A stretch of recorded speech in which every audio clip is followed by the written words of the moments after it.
Rigged, rigged, rigged. Welcome to 198 Twin Ramblings, where I will rig this show so you guys tune in and I can. I don't know what I could rig to do, but we're gonna get into that, and that actually has nothing to do with the topic. It just is kind of parallel to what the topic is going to be. And when someone says, "Who's the topic about?" It's actually about nobody. I need something to talk about. And I thought talking about being a giveaway channel. I've discussed this with a few of my rigged friends, um, my rigged content creators. Hashtag rig everyone. Um,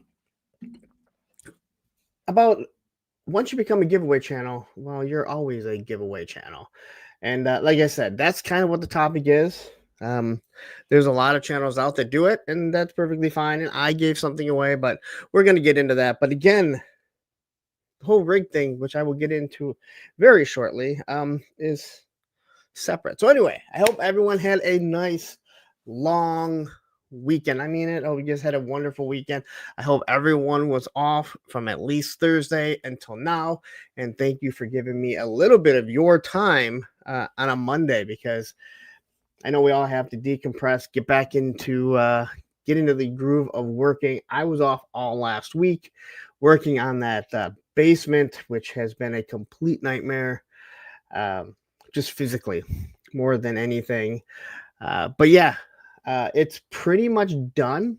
I have to reorganize a few things. I'm gonna hang some shelves, but that's not a priority right now. That's not what's difficult. It was tearing down that bar, which I talked about already. But the bar is gone. The tile is down. I did a little bit more on the weekend. I still didn't get all my Christmas decorations up. Usually on Black Friday, I have everything up, but I didn't this year. So this year was a little different because I wanted to get some stuff done, and I needed to do I needed to do a few recordings because if any of you saw the recent video, uh, I have so much GI Joe stuff now in the living room and on the displays that I can't just move it elsewhere and put the Christmas decorations up. I literally have to take it all down, not all of it, sections of it down, and move it to the basement. The basement is more cluttered than it probably ever has been, but that's beside the point. We'll get into that.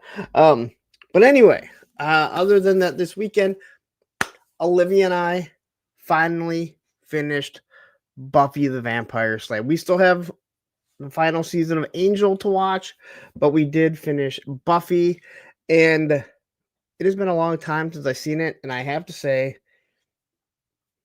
it was so anticlimactic.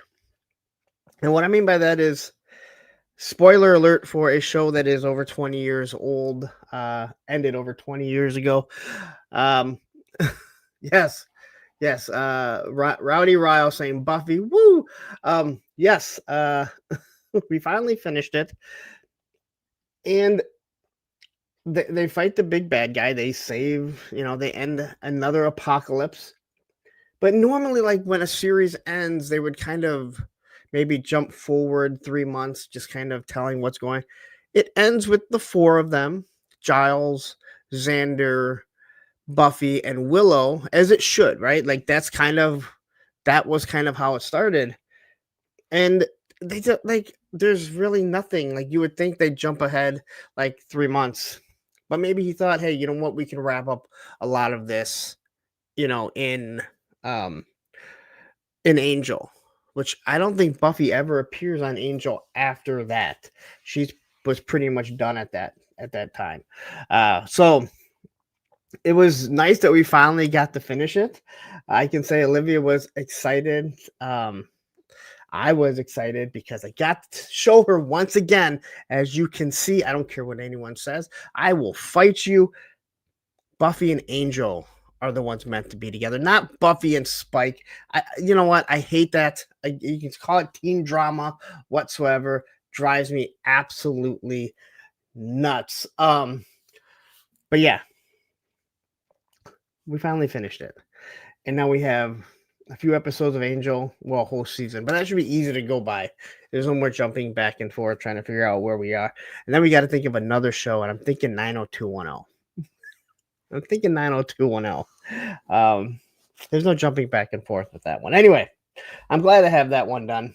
Okay, so quickly, there are 40 people watching right now. Please, if you haven't, hit the like button. Make sure you go ahead and you vote in the poll, as 23 people, 23% of the people are saying yes, it was rigged. 51 say no, and 26 say you did a giveaway. Anyway, let's say hi to everyone that is here right now. 43 people. So we have Sci-Fi George, who I did meet at Sergeant Red's a couple weeks ago. It only hurts if Woody 222 and Tony's Fig shows up. I want the Cobra Snake, Tony. Hi, it's me. We got Smog at 17. Stew for Lunch is here. Krusty Old Crow. MTC. Tommy Rot. I want to say Tommy Cat, but it's Tommy Rot there. Cooking with Eric. GI Bro, who has the best guns in the community. We have Cage's Custom. Beardy Beardison saying, I didn't realize this was a giveaway stream. It's not. Not yet, at least. Hi, it's me. We got Men. Who's jumping in? Cobweb jumping in here, who just got stickers. I don't know if he's giving the stickers away. I've reached out to him. I know he messaged me back, and I haven't been able to respond. I want stickers, Cobweb, and I can trade you. Although I think I sent you the Punk with Toys, but you don't have Roman and you don't have Circle of Jerks. Everybody gets a cookie. Bobby Wold, who I don't think it's rigged when there's like 20 names called before some of the big winners. I mean, you would think so. We have Action Figs jumping here. We have Memu Nestor, also known as my moderator, Matthew. Nerd! And he truly is a nerd. SCS Dog is here. We have Amcon. I know who you are. I know who you are. I know the Arashikage thumbnail, but I don't know what your name was. Tripwire jumping in here. Wait a minute. Is this stream rigged? Do I need to leave? And do you? Ed said it's only rigged for Tony. Everyone else can piss off. He's Punk's favorite. If he was Punk's favorite, I just use myself in the third person. If he was my favorite, wouldn't he be the one rooming with me at Joe Fest? I make you my favorite. Oh, Crow, thank you very much. Hi, Ken. Everyone, please say hi to Ken. I don't know if Ken is here, but I do not want to miss that opportunity to say hi to Ken, because you know what happens. If you guys don't say hi to Ken, all hell might just break loose. We have Graf jumping here. It's rigged to be an awesome stream. Thank you very much. Paul Morales is here. We have Sean Forrester. I know there's some more. We have Nolan, who is No Stream. Nolan, which makes us Toy Tube official. I'll say it again. I'm going to continue to say it, but I hate the fact that YouTube did this. There's no reason why we can't see the names. I want to see the names on my own live streams. It's way easier. We have Jamie Benson jumping in here. There we have it. Tony's Figs. Hell yeah. I totally rigged it so Woody would win twice. Laugh my ass. Crybabies. Well, I don't have to ship it. So I guess there's one way to rig it right there. I guess that's in my favor. Rowdy Riles, who I did mention a little bit earlier. We have Machine Man jumping in here. We have Steve Martin. Woo! Ronnie Trickshot all the way from Australia saying the only rig here is you, Lawrence. Pure buttery sensual chocolate. We have Speaking Moistly. Everything is rigged. All right, Jay Astro. I think I got just about. Oh wait, we have Lego Star Wars Kid. My son was my son was helping me with the GI Joe garage, but was complaining like crazy. Sounds like a kid. I think I said hi to SCS Dog. I'm just going to say hi once again. We have HK Viper joining us. Whew. All right. I think this stew for lunch. Did I miss everyone? Oh, no. Spike. No. No Spike. No to Spike. Rowdy, I forgot that Anya died. I was talking to a friend and she's like, yeah, Anya dies. And it wasn't until when I saw Anya die that I went, oh, I now remember Anya dying. It was actually pretty graphic. Like you can see it slice. It was pretty crazy, to be honest. We have Kel Shave joining us. Ooh, Cooter's Garage. I was listening to Hey Frankie. Frankie, I don't know. You guys know who I'm talking about. And Cooter's Garage was on, and he started laughing about the name. He's like, "I love the name Cooter," and he like the way he said Cooter. I was like, I don't. Does he get the Cooter, like the Dukes of Hazzard Cooter? I wasn't sure if he was actually getting like what Cooter was a reference to. Even though you said that you didn't name yourself after Cooter, you would name because that's what Cooter was like. So Viper Scout has jumped in. Smog 17. I think I mentioned him, but maybe I didn't. There is Sergeant Reds. Who's Ken? Ken is from Toy Connection. He also is part owner of Delta 17, which you should reach out about carrying some of the Delta 17 O-ring figures. Kenzo's Creation jumping in here, saying evening punk and peeps. Whew. All right. I think that's everyone. If not, I apologize. But I think we got pretty much. Oh, wait. There is Plastic Skulls. This is how I make a 3-hour stream, if you didn't know that. We have Stiff Chomp. Oh, man, I swear I know your name. And I know Matthew will probably yell at me. What is your name? Stiff Chomp. And I know who you are. Again, I'm going to completely continue to scream about this until they finally finish it. We got Hi Ken. Look at this. All these people knowing that it is Ken. And then we have Steven LaRocca. All right. So this week I dropped the G.I. Joe room tour, which is all my 4-inch 1/18 scale, the O-ring stuff. So I did that. I had to clean that room up, and I figured, hey, what better time to do it than while putting everything, doing everything in the basement, all the other construction and everything. I figured that was absolutely perfect.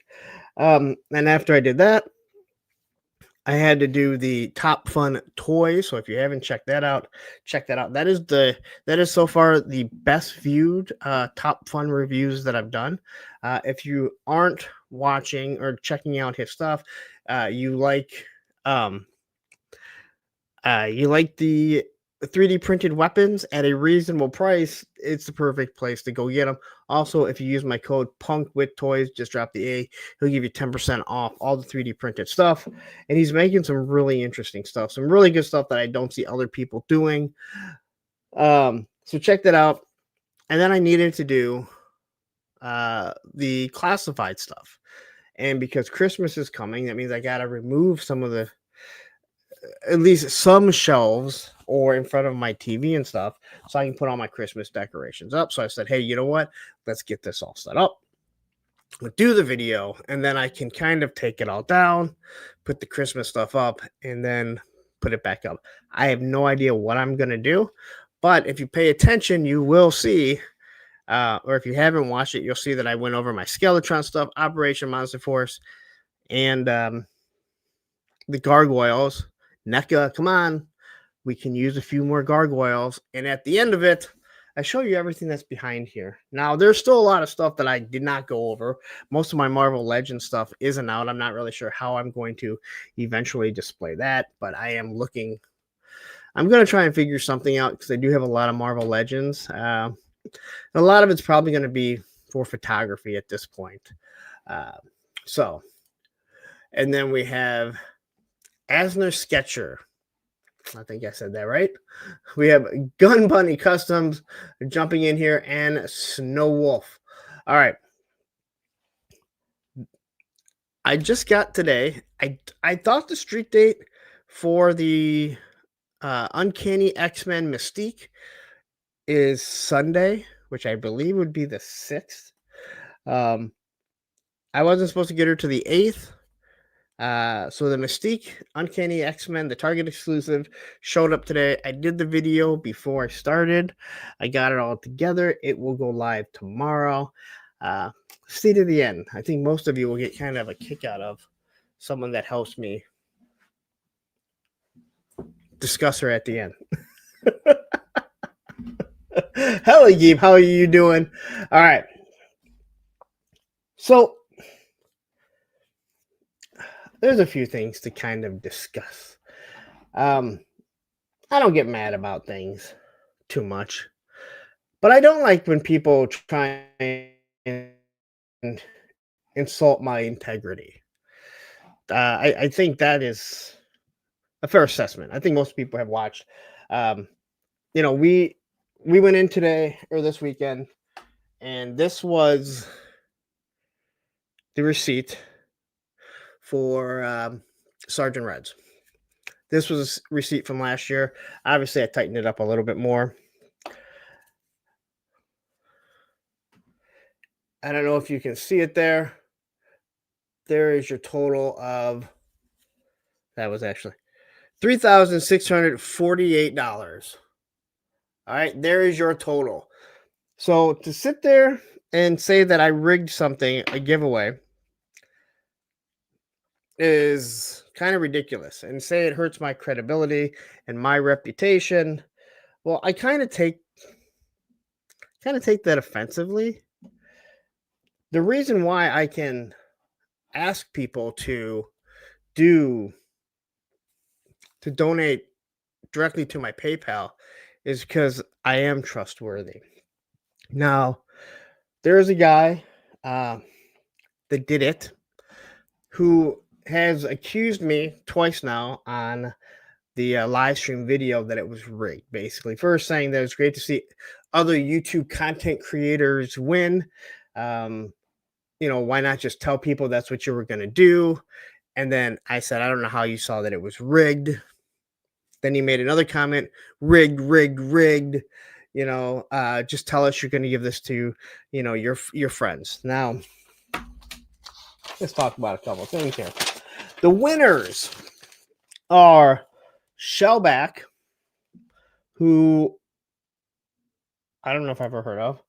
Jamie Benson, who I've never really talked to, but I do see him in here. MTC, which, yes, I've discussed stuff with him, and I've chatted with him. Dave Lane, I'm not really sure. The Odorous was literally a brand new guy who became a channel member, and I put his name in right at the beginning. Viper Scout, which, yes, I have a friendship with Eduardo. Wendell, I'm not sure. Woody, yes, I talked to Woody a good amount. Action Figures sold separately, who I purchased some stuff through. Jake Anderson, who I met because he just happens to be work at a client of mine, right? Woody won again. Tony won and then danced. Probably didn't help anything. Sean Jones, who I do see in here.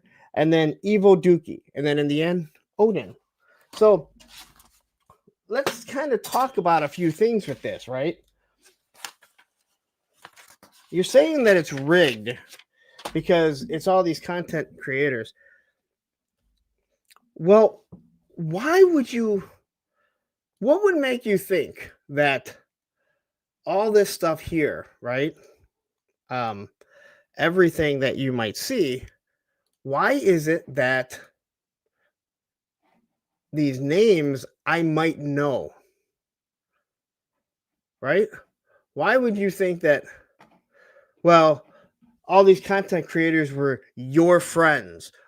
You know, you knew all them. Well, let's think about it. I do a stream. I've been doing it for over 3 years now. Don't you think the majority of the people here might already know who I am? Now, if you look right down here, there is the Did It right there. Now, his name is in here. I mean, I have no idea when his name was going to come up. Now, how I can rig something like this is absolutely, I don't know, impossible. Well, Weasel won. So we're going to remove Weasel here. All right. We're going to spin once again. John Forster says, it's folks that participate in the chat year round. Shocked. Yeah, exactly. Why would I know the majority of the people here? Okay, Troy. All right. Well, we're going to remove him. I wonder how long it takes to get to the Did It. GI Jetman jumping in here. Woohoo. I don't know why I did that. Painful thoughts jumping in here. Nolan would have won. All right. We're going to remove Nolan. Now, how many names do we have to go through of people that weren't here? I mean, it was a good amount. All right. Now, Black Boy Toy Joe. I remember putting that one in thinking, I don't know if I should say that one, but I just said it. So if you even pull up, if you Google the wheel of names, it will tell you Coda. Now I'm removing each one, as you can see. It tells you a way to do this without cheating. So I don't get this. Okay, so hold on. So there were 4 or so that weren't here. Yes. And he also said, because Tony kind of responded to him and said, well, what about last year? I won twice in a row and I gave it back. And he said, I thought last year was rigged too. Well, I don't know. I mean, how many of these names have we gone through? As you can see, I'm just clicking it. And if you go through on that, on the video that you were supposed to do it with, Darth Burke, you would have won. If you go through it, you'll see that I hearted and starred every single one, just so we know. A matter of fact, if it was rigged, don't you think we would have let Hustles win, considering he won and he wasn't there to actually collect one of his collect his prize? So we moved on. Plastic Fantastic. Well, we're now down to 181. The other thing is, if it's so rigged, when Mr. Wonderful landed on there, I have Mr. Wonderful's phone number. All right. He texts me all the time. And if I don't respond to him, Cal Shave, you would have won. If I don't respond, he gets all upset and thinks there's something personal. But don't you think my moderator, who does a show with him, would have called him and said, hey, you need to get on? Hell, he probably can log onto his YouTube himself, right? And could have been him. But he didn't. And he was the one counting down. So I just have to say, I'm not really sure if it's possible for me to rig this. A matter of fact, I spend the time to put all the names in, so it can't be one. Look at this. Lego Star Wars Kid, I won. Well, you could have won last Friday, but you did not. I'm just trying to show you guys that this is exactly how it happened. 3-star draw saying, what's up, y'all? What are we doing here? Maybe I win something tonight. War chest full of toy. I literally hung out with this guy not only at Joe Fest, but a couple weeks ago. Don't you think I would have made sure he won something? I'll spin one more time. I can't go through 175 more names trying to get to the Did It. Now, the one thing that I can say, though,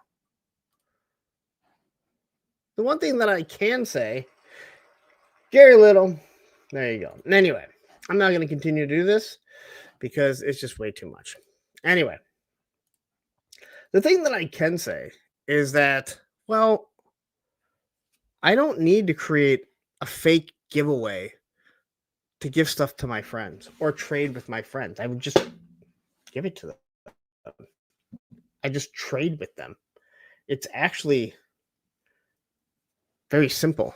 You have something, you give it away. But when you put something out like that, you are, again, you're questioning my integrity and something that I've worked pretty damn hard. And I think most people have seen that I will, um, I will, yeah, I did say hi to Nolan. Said hi to Nolan. Yes, Matthew. What was I saying? I lost my train of thought there. I will give stuff away, but I've worked hard at building up my credibility to the point where when I do a 36-hour Toys for Tot stream, people will donate to my PayPal knowing that it is going to go to the kids. They don't have to worry about me running off, and my integrity is still in hand. It's still intact. What I can say is that I was present for all but 4 hours of the Punkathon, which is the Toys for Tot stream. And I don't even remember you donating 99 cents. Now, maybe I'm wrong. Maybe you did. There were not a lot of names, but I don't even remember you donating 99 cents for the kids. So to me, it just seems like you were mad that you didn't win free shit. I mean, I don't know. Is it worse if you think that I rigged something to give stuff to my friends, or you can't even donate $1 to help kids have a good Christmas and you just want free shit? Either way, I can assume that you and I aren't going to be exchanging Christmas cards anytime soon, but I did need to address it because you put it out in the chat. You didn't message me privately or anything like that. You put it out in the chat for everyone to read, and you can go and read it. Don't attack the guy. That's not what I'm asking. All right. Don't even respond to him, but I needed to address it just because. So anyway, that's that. There was no rigging. And again, the topic actually has nothing to do with that. I just needed a topic for tonight, and I thought this was a pretty good time to discuss this. Quickly here, what did I just see? Russell Lemieux jumping in and say Lions fans have integrity. I am not a Lions fan. I can only say that so many times. I live in Detroit. I watch the Lions. I follow the Lions. I gave up on the Lions back in 2000. And no, I hope that they win. But if they don't, I don't get upset. I don't get mad. It doesn't really have any bearing on me. Largo jumping in here saying, "Greeting, Lawrence. Always gives away verbal abuse for free. What a bargain." That is true though.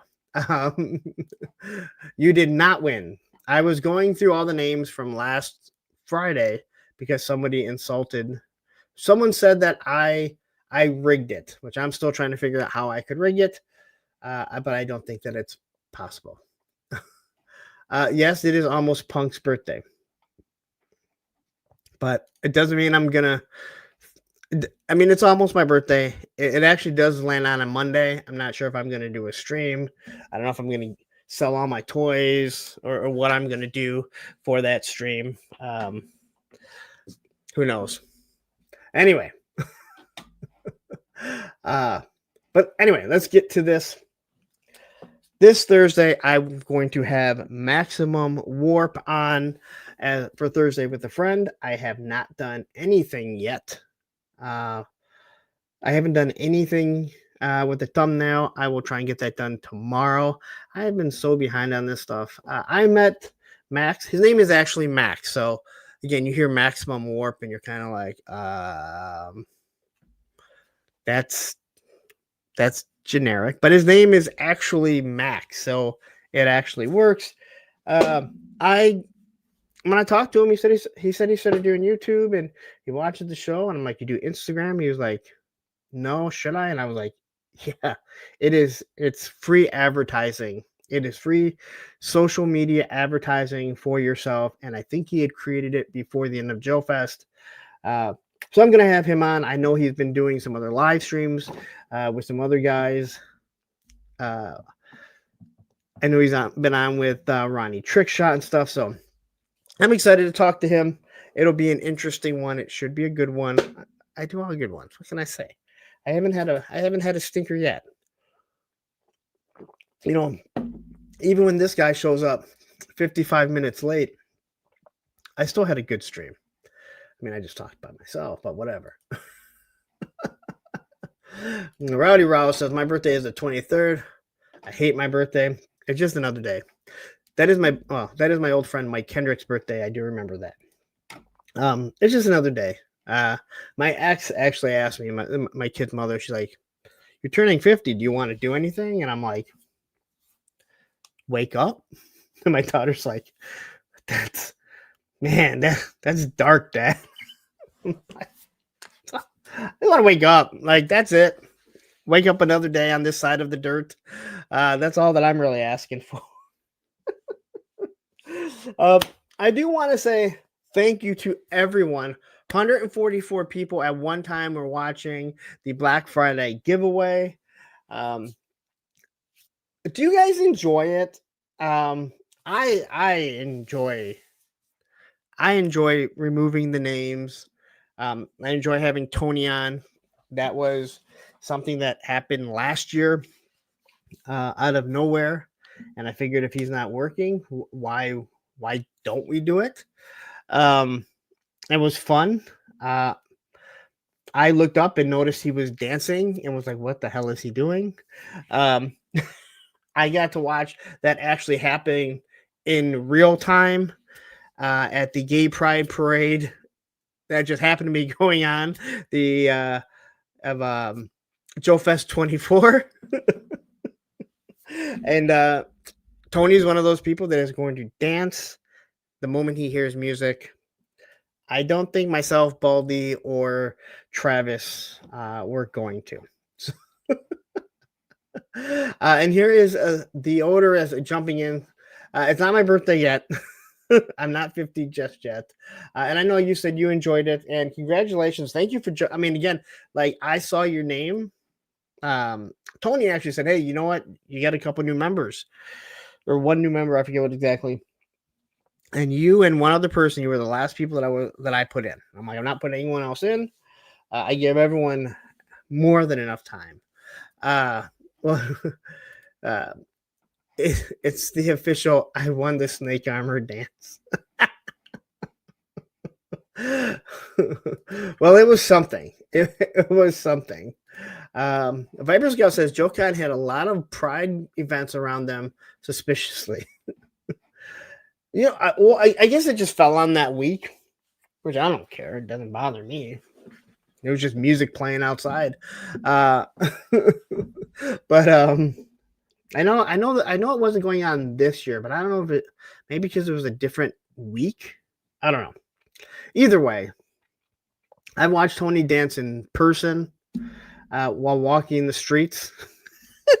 Yes, Tony was walking the streets dancing. So, but I want to say thank you to everyone that jumped in. I hope you guys have a blast. We have a fun time doing it. I don't do giveaways a lot. Again, I do them maybe a couple times a year. The Black Friday giveaway was actually how the whole channel, it's how I kicked off the channel, trying to figure out how to do stuff. So it actually means a lot to me. It means even more that we get to tie in the it means even more to me that we get to tie in the punkathon, the stream to donate toys for tots. I found that to be more fun. It's nice. It's just nice to see. And again, to do the giveaway once a year, maybe every now and then we might get something here and there. But again, there's a reason why I don't do giveaways all the time. And we'll get into that at the end of the show. So, like I did say, I am going to be working on my top 10 videos. I have actually gone through. Let's see here. I still do everything on paper. I know there's a lot of other people that are like, they do all their notes and everything. Like I'm going through and crossing off. That's my non GI Joe, just crossing stuff off, and I do a GI Joe top 10 classified. And I gotta say, the classified one is already very difficult by eliminating names. I think I have like 20 some names still on there of figures, and I'm like, man, this is difficult. Um, there's some that I might like more than others. I'm starting to realize there's kind of a theme, even going back to last year and the year before, on what I really like. And then um, going through the non ones, I realized that again, when I do my top 10, it's not just only what I feel is the best figure, but maybe the most fun figure for me. What I enjoy playing with, what I get the most enjoyment out of. It might not be as good as this brand, but I like it more. Again, it's all relative. All relative to what you like. But I'm realizing that some of the just major brands, I still think they're making some of the best figures, some of the most fun figures. And again, they have the properties. The odorous says the giveaway should be a special thing for sure. And that's how I see it, right? And again, you will hear what I have to say if everyone sticks around or watches on the replay. I know not everyone has time to stick around for 3 hours, although there's not a lot of toy news to really get into. So I am working on those this week, eliminating it, trying to see what's coming. I don't know if there's any more G.I. Joes coming. Last year I put out my top 10 G.I. Joe December 7th because I was going through everything so I could see when it was. Well, when I could see the G.I. Joes. And I know there's some people that feel that that's too early. I don't know what's fucking too early. Hello, I hate to break the news to you. It's not like I'm getting paid for this or you guys are paying for this content and you need to wait. It's one of those crazy ass things. It's like, hey, I'm creating content and we're putting this out, and I don't lie. I actively try and grow my channel, and by growing the channel, you do stuff that is unique to the channel, and you try and put stuff out at specific times to try and help grow that channel. I know what I'm doing. I mean, I know what I'm doing when I put something out maybe a little bit early or even a little bit late. So, yes, I have, Sean, look at this. Just like the rulers, I have pads of paper. I have, like, this is my Monday night toy ramblings. This one I did specifically the top 10. Here's my, I have my Thursday with the friend names on here. This is the stuff that I do for the TV Terminal, the other channel that I do. Yeah, I have issues. I actually, again, I fix copy machines and I break skateboards. So killing trees is something that I am very accustomed to doing.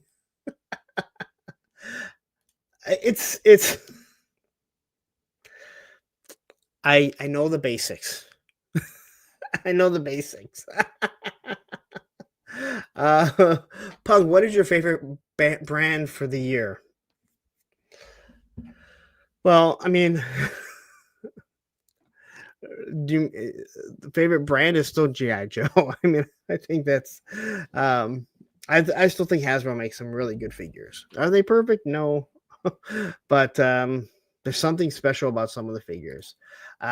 We have Rat Bastard 69 jumping in here saying, how you doing, Punk?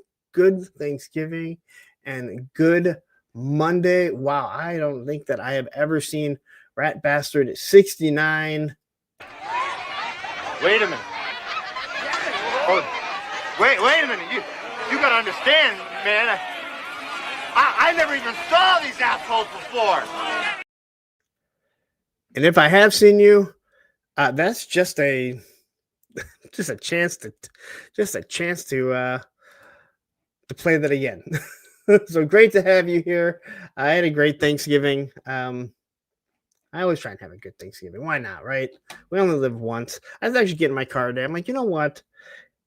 I always make the joke when people ask if I do cosplay. I'm like, no, I'm an adult.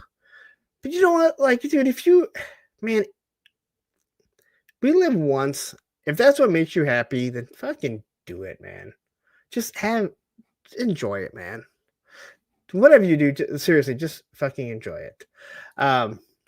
Lego Star Wars Kids, for the record, I don't think it was rigged. Well, thank you.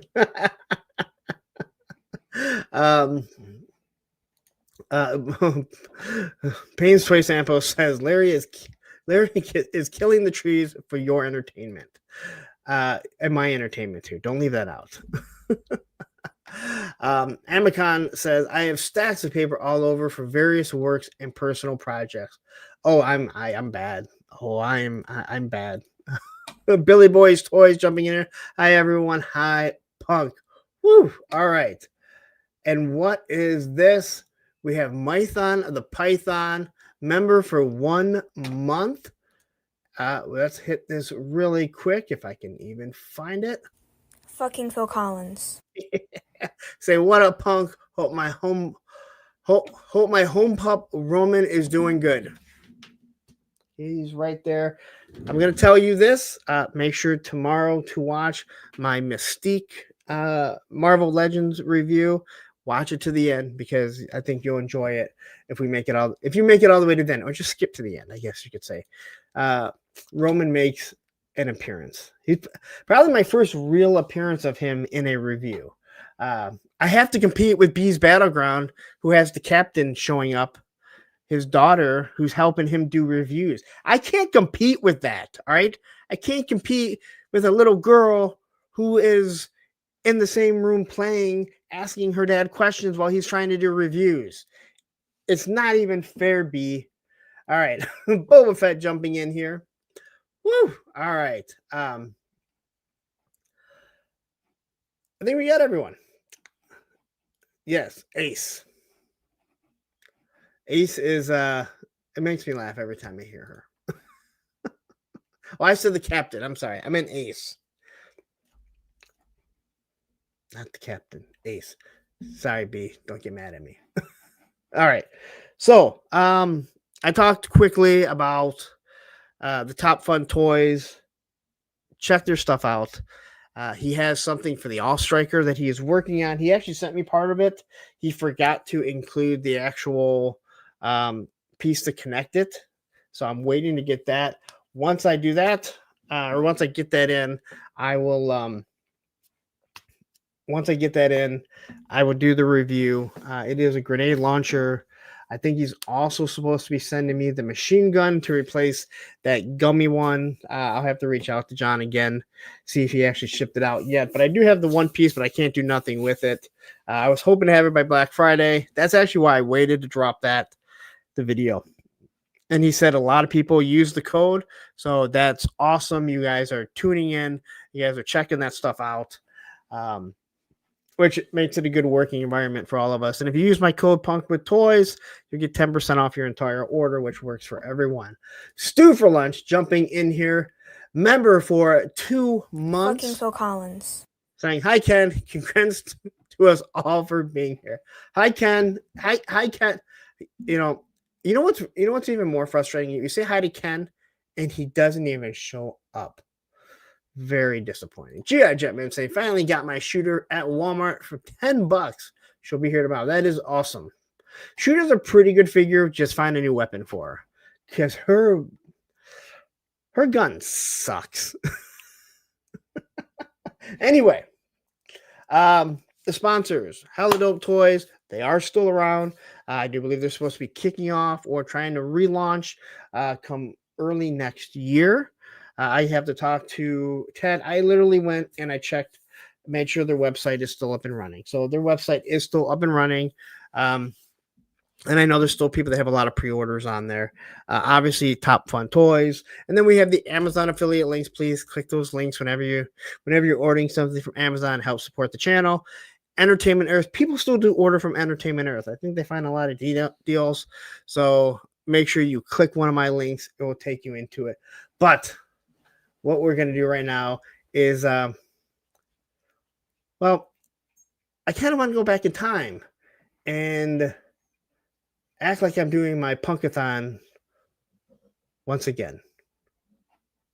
Live from Eternia, it's Late Night with Mossman, with special guest, A Punk with Toys, musical guest, creepy guy from the back alley, coming to you from the abandoned bar studio, is Mossman. Thank you. Oh, wow. What a crowd tonight. Welcome to Late Night with Mothman. Coming to you live from a slightly sticky bar that 100% totally passed a health inspection. I'm thrilled to be a part of Punk with Toys 36-hour Toys for Tots fundraiser. 36 hours. Oh, that's longer than most of my relationships. So, big news, I just adopted a little kitten. Yeah, little guy's so adorable.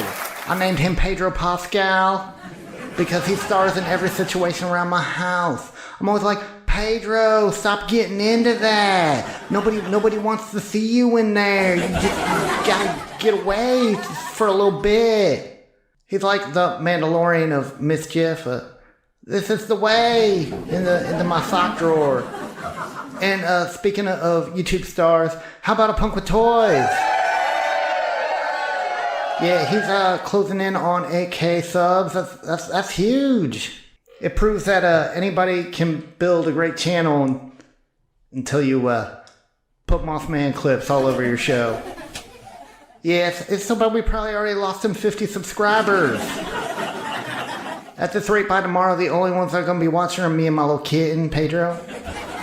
And honestly, Pedro don't even want a part of this. But that's okay, because it's not about numbers tonight. It's all about giving back. We're here raising money for toys and spreading joy and proving once and for all that even me and a Punk with Toys can have a little class, even if it's in a bar that smells like regret and spicy barbecue Pringle chips. Alright, well, we've got a great show for you tonight. We have amazing guests like Allison Troy and Toy Connections, Gun Bunny, Clubhouse, and so many more. It's for an incredible cause, guys, so stick around. You can start making donations via Super Chats or Super Stickers or message Punk with Toys directly, or you can call this number down here, down at the bottom, and we got somebody waiting there to take your donations. So stick around, guys. This is Late Night with Mothman.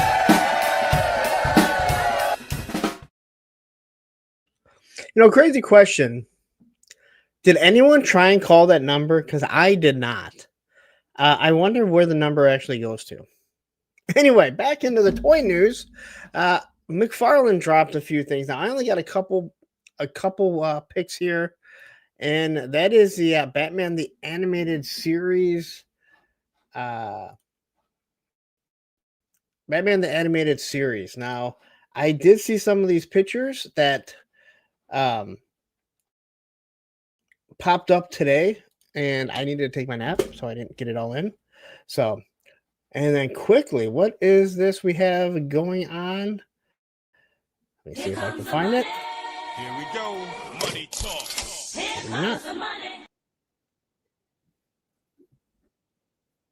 Cooking with Eric. Eric Thurman saying, here is my donation. And you know what else everyone gets with that?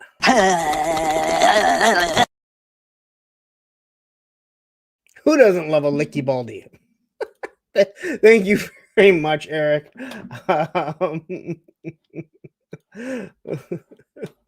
Stanley Eberhard jumping here saying, free this evening.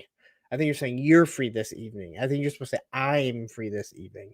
Not free. Maybe you're free from prison. I don't know. What are you free from? Don't answer that. I'm not worried. All right. So anyway, this did pop up. It did quickly pop up, and I didn't have a chance to throw it in there, as I like to try and do other things like sleep. So we'll pop it up here. I'll share this a window, and this is actually pretty cool. McFarlane. If you like Batman the Animated Series, you can get a Batcave, or you can probably use this for, numerous other things. Uh, Again, I know we've seen a lot of people use his Batcaves or his Wayne Manor stuff for other backgrounds. I think they actually work pretty well because they're very generic. So here we go with it. We have Batman, a black suited Batman here. I don't believe he wore black in the animated series like that, but hey, what do you know? But this is pretty cool. You got your little handrail here. Again, something that we can definitely use. And again, McFarlane has another Batman because the guy always needs to have a Batman in the lineup. I don't know what he's going to do once he no longer has a DC line. It looks like he has a bunch of different stickers, so I guess you can change things around. But pretty cool. Probably not super expensive either. So if you are interested in getting a Batcave, there you go. There it is, like that whole box. And that is McFarlane right there. Now we can remove this. And quickly here, where is it? Here we go. Money talk. The Odorous jumping in with a $10 super chat saying, "Here is my donation. The more, the merrier." I wonder if I can get a Christmas lickety baldy.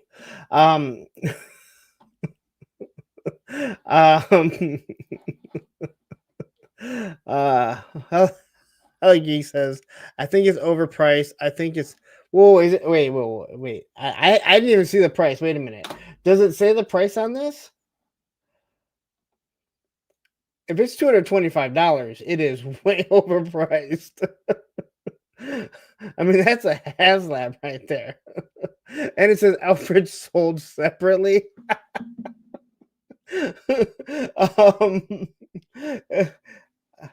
Where'd you see? I don't see a price on it, and I'm looking at Toy News International. I hope you're messing around with me because that would be crazy. Way overpriced, no doubt. Oh wait, hold on. All right, if Matthew is saying it, I definitely not saying I didn't believe you, but I know Matthew. Okay, so it's up for pre-order. Okay. Yeah, no, thank you.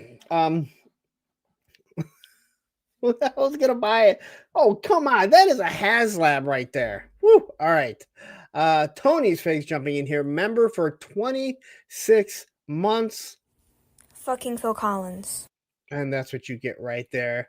And then I guess we also have the Here comes the money. Here we go. Money talk. Here comes the money. We have Graph with the $2 super chat saying, "This message is rigged for Punk's pleasure." And I'm sorry, but saying that and then playing Lickety Baldy after is wrong on so many levels. Matthew Manson, my moderator, who was one of my, I think he was one of my first channel members, member for 26 months. Fucking Phil Collins. And again, I don't hate Phil Collins. He just seemed to always be doing stuff for Disney. And I gave my daughter the permission to say, I gave my daughter permission to swear and say fucking Phil Collins anytime it comes on. Matter of fact, I think we heard it in Target. I'm like, what is this? Jake Anderson saying, "Wait, you rigged the giveaway." Apparently I did. But yeah. Quickly, the Odorous says, "For that price, it should come with Alfred, Ace the Bat Hound, and the skeleton of Jason Todd Robin." Yes, and yes. I can't disagree. I can't agree anymore. Justin Booth, a member for 17 months. So you get the Fucking Phil Collins.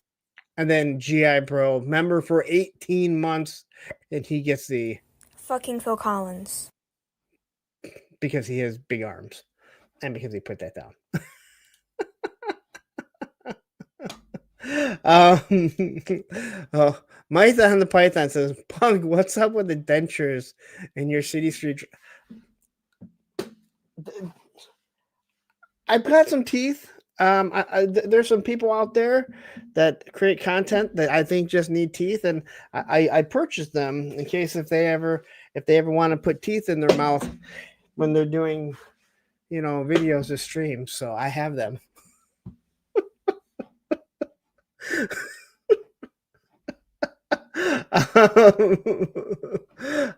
Wait, the owner says, hold on. The really trippy and cool thing is that Phil Collins played drums in the 70s. In the 70s, Brian Eno records that were incredibly influential. Great drumming on those records. Funny thing was, you're only like, no one has asked about him in quite some time.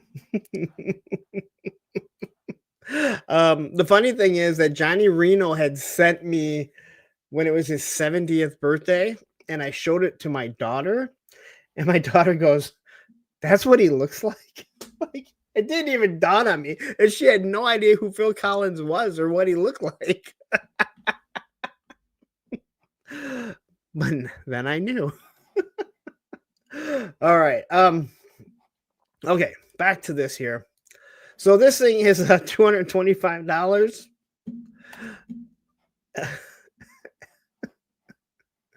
And Alfred comes separately because I'm not going to give you an Alfred.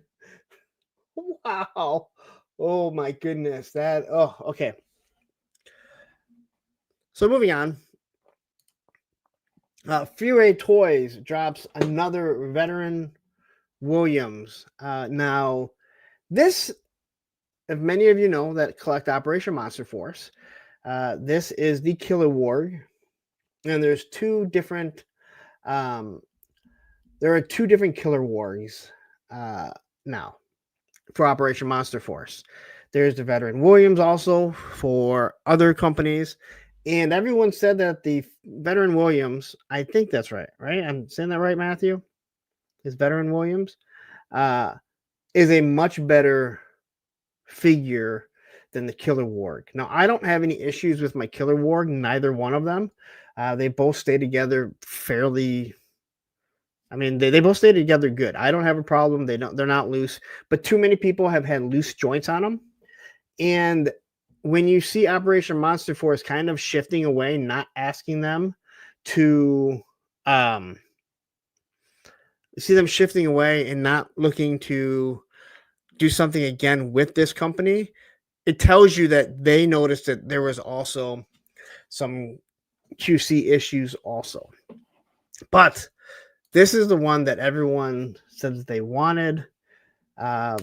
I thought it was done by somebody else, not Fury Toys, but this is clearly the same Killer Warg that we all have.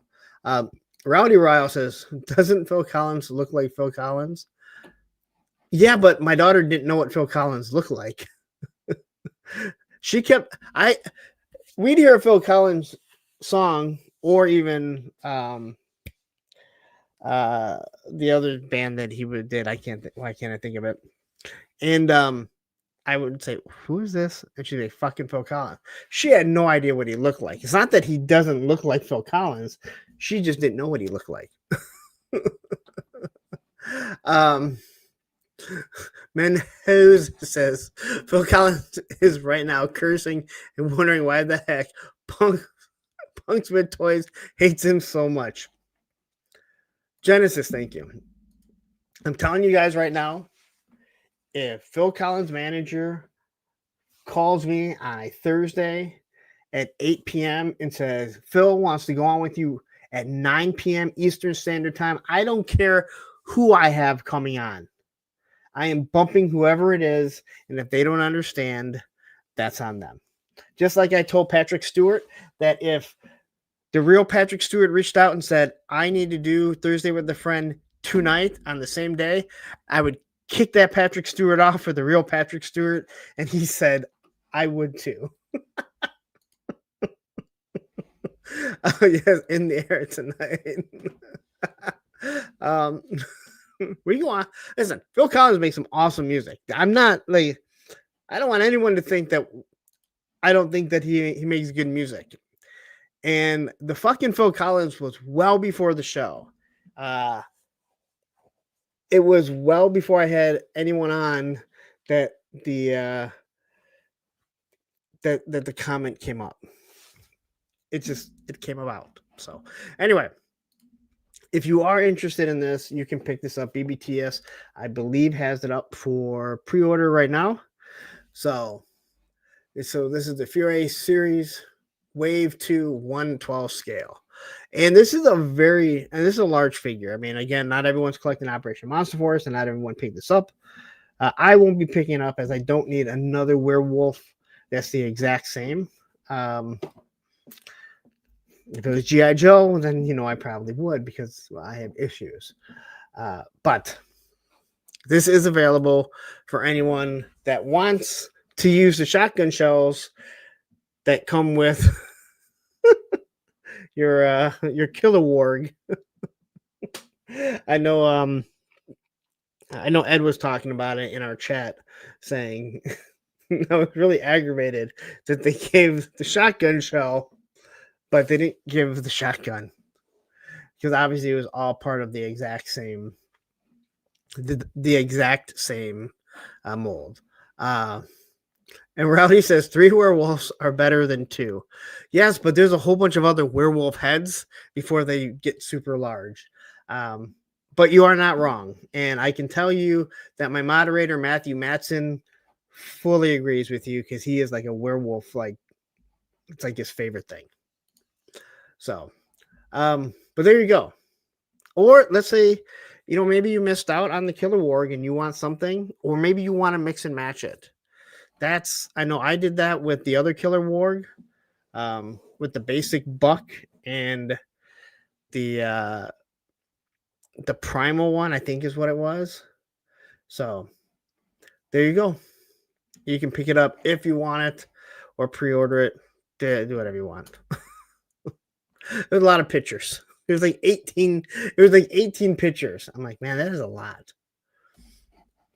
But I didn't realize. I thought it's done by a different company.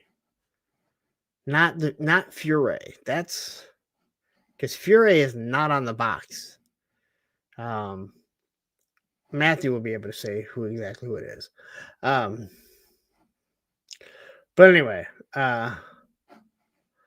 G.I. Jetman says, I still want the original Killer Warg. I'm pissed.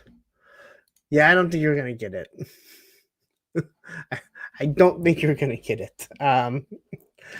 Stu for Lunch says, Phil Collins was decent on Miami Vice. Okay, all right. So Ed says, Fury used to... Okay. I did not realize they changed their name. So that is good. So that's how I know that it's... Yeah. All right. Sci-Fi George, don't yell at me.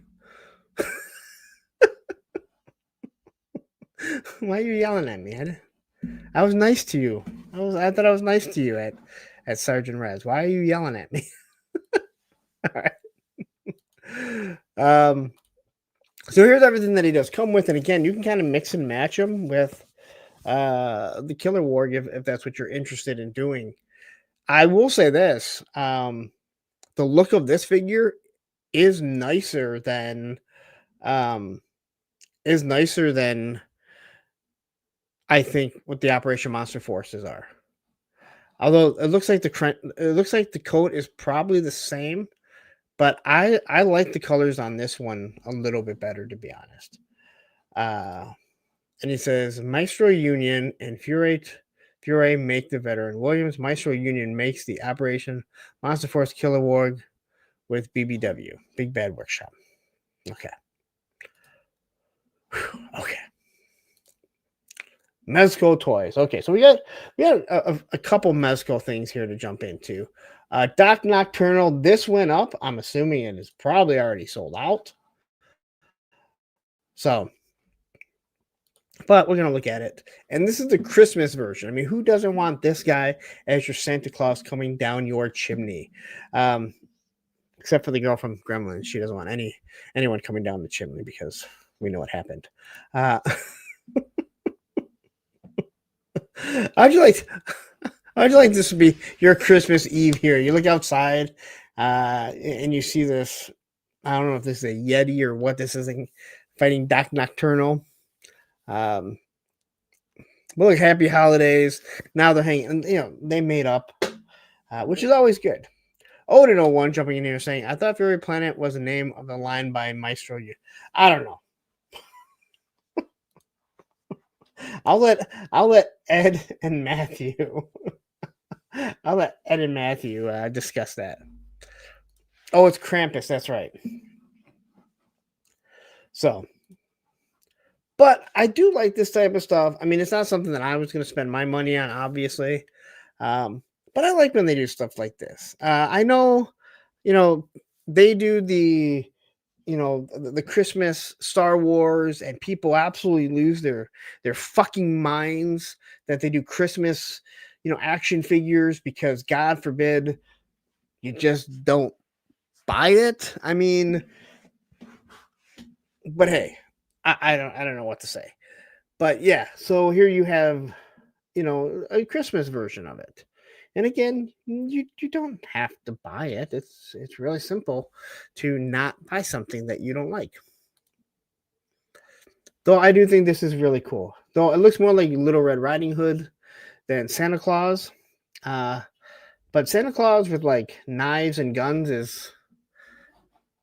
it's actually pretty cool. And here's your Krampus. Now this looks different than all the other Krampuses that I've seen people create. The big fur buck. I will say this: I was watching Robo Don't Know. That's how I do my research. After I look through everything, I'm like, did I miss anything? What does Robo talk about? Okay, and then I go to the full force. Did I miss anything? G.I. Joe. And I thought it was pretty funny because he was like, I got really interested. I was interested in like, hey, what is the buck underneath it? It's just like a wiry bendy, like some other brand. And then I thought, I guess I really didn't care that much because I didn't bother to look up reviews on the old one. And I was like, hey, you sound like me. But this looks really good. Like the detailing, I'm not a huge fan of the way the head looks. But I am interested, and this does look pretty good, to be honest. All right, so there's your Doc Nocturnal, everything that he comes with. Again, like if you change the color, like if that was like a brown, you'd have a really just deviant looking character, I think. Here's everything that he comes with: a grenade launcher, the big pistol, grappling hooks, snowshoes. Don't let Joe fancy those snowshoes. They will lose their shit that it's not the tennis racket snowshoes that they wanted with the snow serpent. And then here's your Krampus with two different heads and a big long tongue. I'm sorry. You see that big long tongue? There's only one thing you get with that tongue.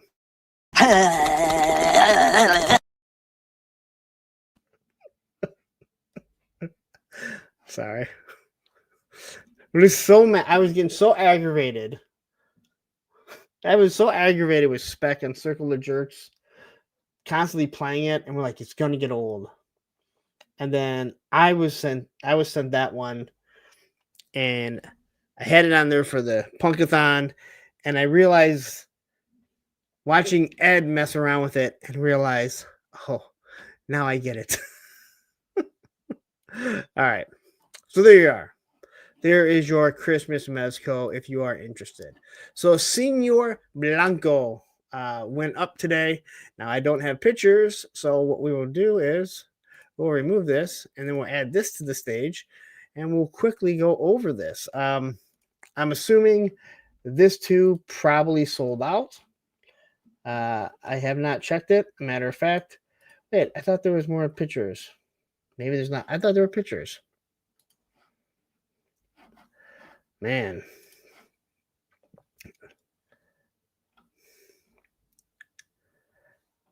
I guess I could have gone to Mezco. But anyway, there we go. Where you at? All right, so anyway, here is Senor Blanco, which is a really cool looking figure. As Mezco makes some really good looking stuff. When you're going to get it, that's a whole other story. But these things are normally in stock. They take care of their own property really, really well. Ed says it went up and sold out in 15 minutes, which is typical for their own brand, correct? The Rumble Society stuff sells out super quickly, except for the Rumbler, which takes forever for them to ship because they lose it. So, if you were able to get this, or you can go get on the waiting list. I do know that people get on the waiting list and they do actually receive this stuff, which shocks me. And I do have one of the Rumble Society because it came with the Rumbler, and I do think that they're good figures and they're fun. That's what's most interesting to me, is how much fun, like a fun character or fun brand that they have created for themselves. So yeah, Smog says, yeah, that figure looks rad, and they do it right. They have a limited amount. And for the most part, when it sells out, that's it. This is kind of the same idea that Supreme uses for clothing and everything. Like, this is their batch. When it's sold out, it's sold out. You don't get another chance. So you want to be there. Right. So Sean Forrester says they're putting up a second batch. There is a timer now. Oh, that's interesting. So they probably realized, hey, we can make some money on this stuff. So I didn't even look at the price. I'm assuming 110, 120. But if you are interested, I guess there's a timer according to Sean Forrester. Head on over to Mezco because that's the only place you can get it. You cannot get it on BBTS. This is their exclusive stuff. High adventure through time and space. And that looks like World War II. So here he's on the subway. I know on the subway, if I remember correctly, I believe it was on the subway is where Spike killed one of his two slayers that he killed. So there you go. Senor Blanco is the White Skull agent. So if it's something you want, I would go over there, get on the waiting list. I have never done the waiting list. $116. I mean, that's about right. And then after your shipping, you're going to be paying about $135. And you have to sign for your Mezco stuff. So if you are ever getting Mezco, no, you do have to sign for it. That's why you want to get the FedEx app so you can redirect it in case you're not home all the time. All right. The Odorous as Supreme stole the whole font concept they used from Barbaria Kruger. Well, Supreme started as a skateboard brand, and if you know anything about skateboard brands in the 90s, they stole everything.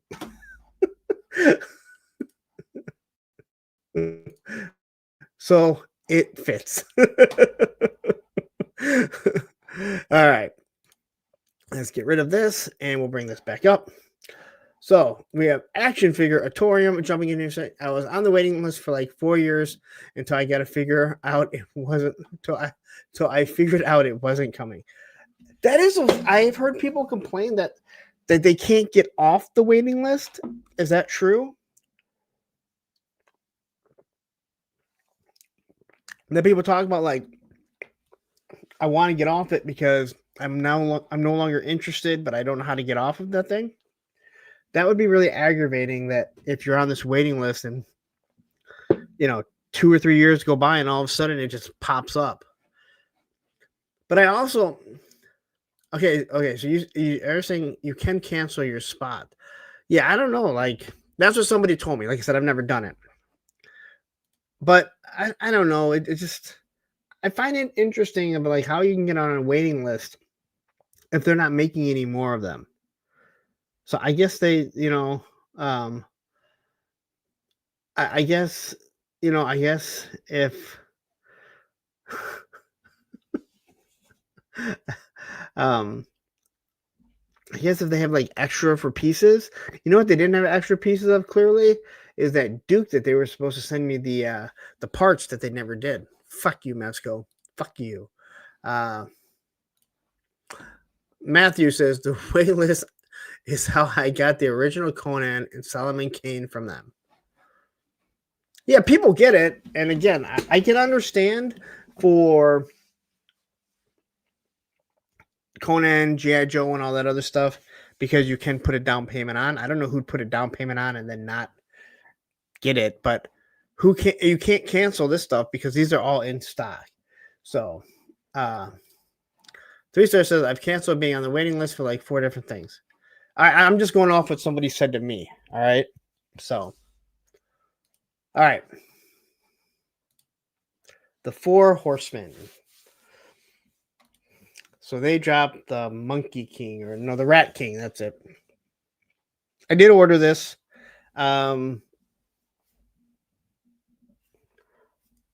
I spent I went actually like 2 days, and I wasn't gonna order it.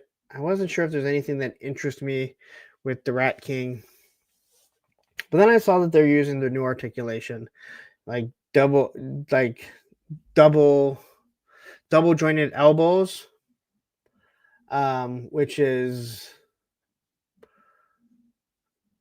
new to them, and I wanted to see how it is. So I said, you know what, I like this stuff.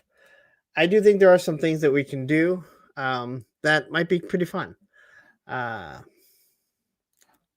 Action figure Atorium says technically the 3 horsemen after one guy left the company to become the lone horseman. Okay. Rowdy says he looks like my dad. I don't know if that's good or bad.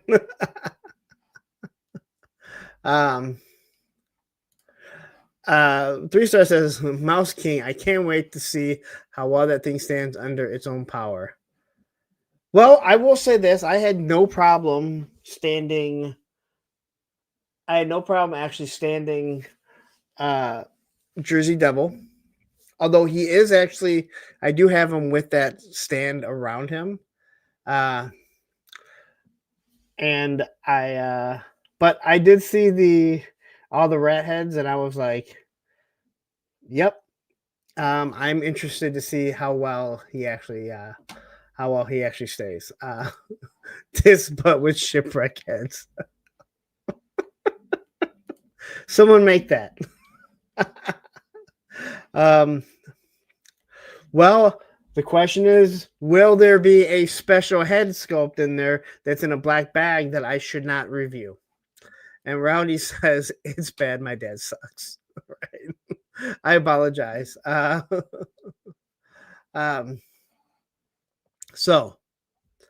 there it is. Normally, I would say it probably wouldn't be that big of a deal.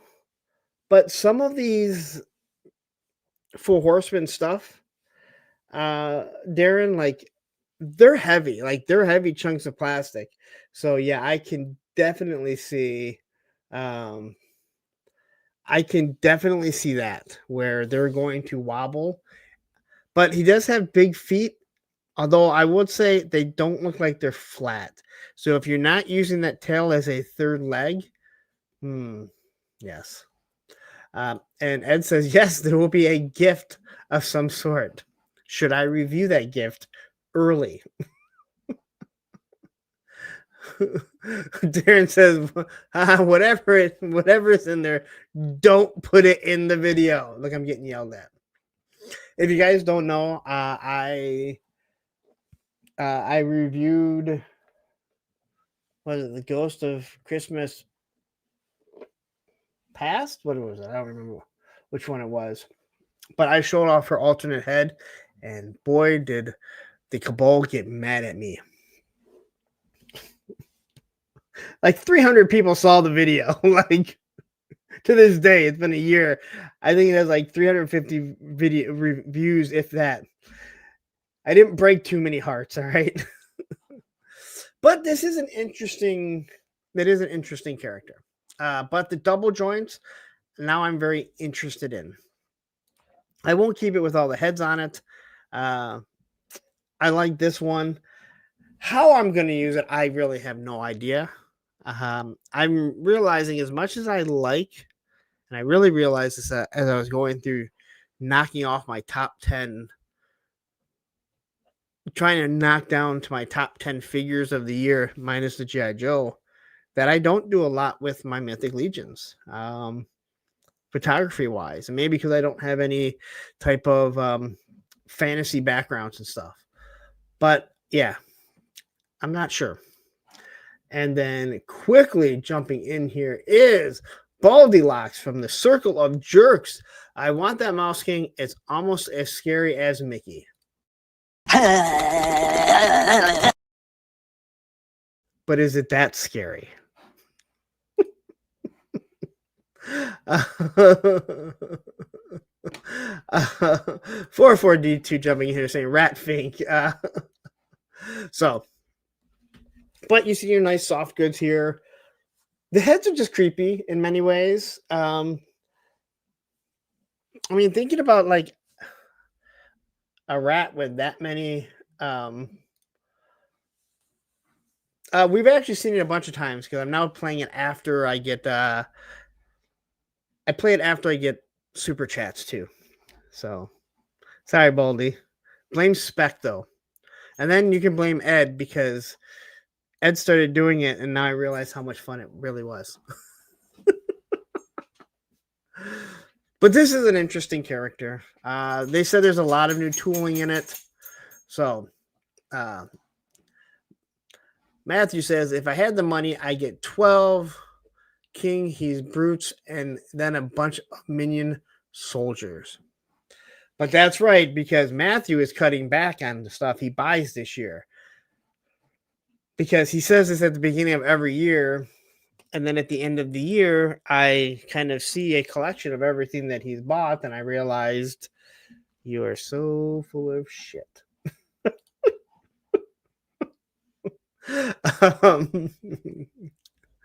And congratulations to Matthew and to Mikey Kukovic. Mikey won the photography contest over on Legend Series last night. Matthew came in second place, and I don't think there was really a loser, to be 100% honest. Both had some awesome pictures. So I want to say congratulations to you guys. Although Matthew's the only one watching, so more congratulations to Matthew. But here you go. It was close, dude. It was. That's why I said, like, I don't think there was really a loser, man. Like, and same to Menhoza. Like Menhoza had an awesome one, and every time it was like the pumpkin something, but every time they said it, it sounded like they were saying punk. So I was very tempted to vote for that one just for that. I was very tempted to vote for that just because it sounded like they were saying punk. All right. Yes, it was probably rigged as well. Hashtag rigged.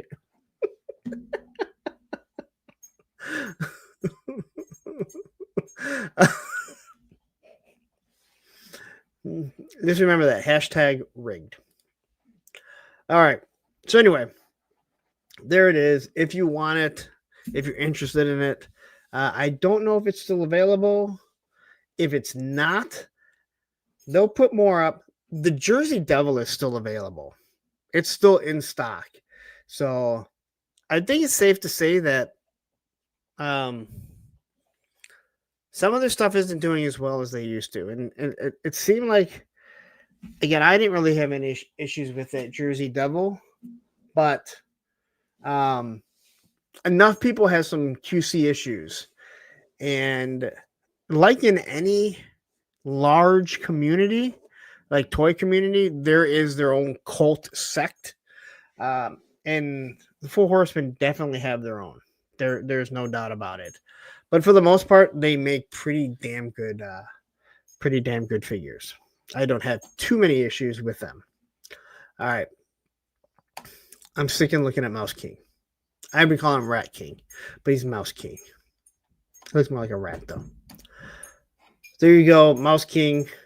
And again, most of their stuff is really good, especially their figure obscura. So, all right. Woo! G.I. Joe, man, we're almost done with the toy news. This is going to be a short show. And I say that. I mean it this time. Because there's not much G.I. Joe news. Andrew Taylor jumping in and saying, it looks like they have the original colors first release of Marley's Ghost and Ghost of Christmas Past up as well. Yeah, I was really pissed off about that. Because I ordered the other Marley's Ghost, which I wasn't happy about, but I missed the other one. And then they put that one up like the week after. So this was, I bought the retailer exclusives or retailer appreciation, whatever it is. And then they put that up a week later, and that's the color that I really wanted. I was aggravated, but I wasn't going to buy it again. So kind of pisses me off. But hey, you know what? That's what happens. Joe Fan 84 jumping in here saying, finally off work. Who else I saw someone else jump in here. Hi, it's me. I think you were here earlier though. Even though I rigged it, he totally would have won, but he wasn't there. He fell asleep. Same time toys jumping up saying, what up, Gus? Woo! All right. So, Hiya dropped the classified 4.1 inch gung ho. And I don't say this very often, but this face sculpt actually looks pretty good. Especially considering the majority of the face sculpts that we've seen with the Hiya 4.1 figures. I think that the masked figures, like the Viper and Cobra Trooper and the Alley Viper, look good, but normally their head sculpts look really bad. This one looks good. Now, he does have a classified scale grenade launcher.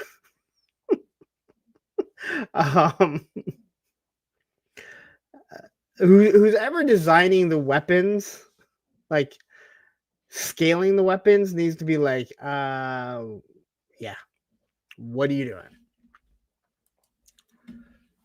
And he does have the classified Marine Eagle that they have. And no, it is not an SS Eagle. Again, look at it. I have the skateboard because it was given to me, and it looks nothing like that. It looks like a regular military pin. And I mentioned to Lenny about this, and he was honestly shocked. He had no idea that people were saying that it looked like it was something from the SS. Dan Olton jumping in here saying, stew for lunch, thanks. I should have read more. He said, I voted for Matthew. Sorry, man. I had to vote for Matthew or he would have yelled at me. Brick Something says, you did a giveaway. I kid. I heard about it. Siesta la vie. You would have won had you been in it, just so you know. Once again, it was so rigged that Brick Something, a guy that I've been on his show, he's been on my show. It's so rigged that, yeah, I didn't even make sure that he won when his name was called off. I'm an awful rigger, just saying. Anyway, so here we go. I do like the way the Hiyas look. They are way more expensive. because for some odd reason they can't sell them in the US, which I would love to understand what that meeting actually went like, even though you can still get them imported into here. But I think they would have done pretty well. The thing that I don't like is they're 4.1 inches. So I can deal with a 4-inch modern figure with my O-rings. But once you hit that 4.1, they are really, really out of scale. And you really see that there's a difference. Richard Sampson jumping up and saying, "Hey, Punk, how's it going?" Good. Absolutely good, man. And you can see that the grenade launcher actually doesn't look totally out of scale. The pistol kind of does, especially for how big Gung Ho is. Like, the pistol looks very large, like McFarlane scale. But there you are. It is the 4.1 inches. But I wonder if I wonder, since these are based after the since these are based after Classified, if he will be that much larger than the other figures. When people say it's a 6-inch figure, it means that it's based on the 6-inch line. So I guess we'll see. And that's it, man. That is truly all the news that I have. William Samurai jumping in here saying, "Hey, Punk and chat." We have Shelf Presence jumping in here saying, "Hey, collectors." Woo! All right, a bunch of new people quickly jumping in here. All right, so we're only an hour and 33 minutes into the show. And I have nothing to talk about except for the topic, and I know I cannot go an hour and a half on the topic. But we will definitely get to it. Action figures sold separately jumping in here. All right. Well, I was looking for it a second ago. When I played it the first time, I do have to run to the gentleman's room. But I wanted to play a clip from, the Punkathon. So here we go.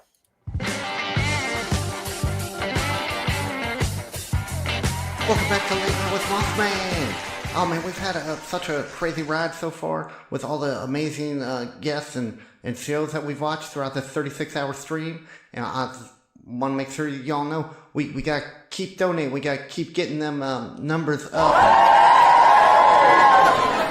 Skeletor, what are you doing here?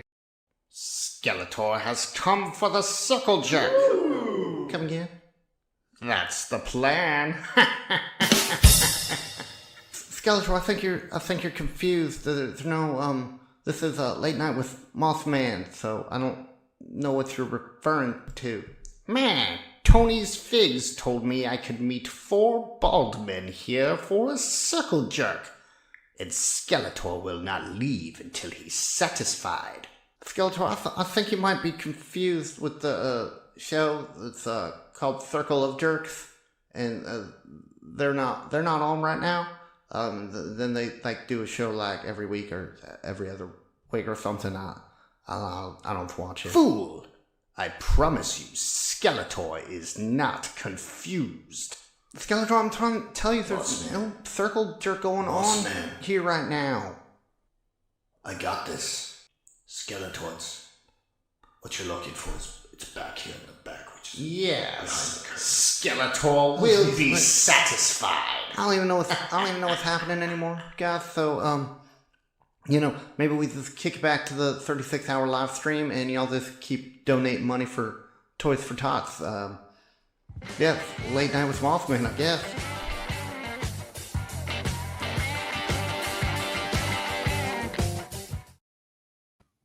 I just have to say that when Ted sent that over to me, and he was like, "Yeah, I know I had a lot of time to do these, and I'm sorry about this, and I feel like I could have done better. But I have to say, this last one actually made me giggle myself." He's like, "I hope you guys like it." Again, it represents the circle of jerks.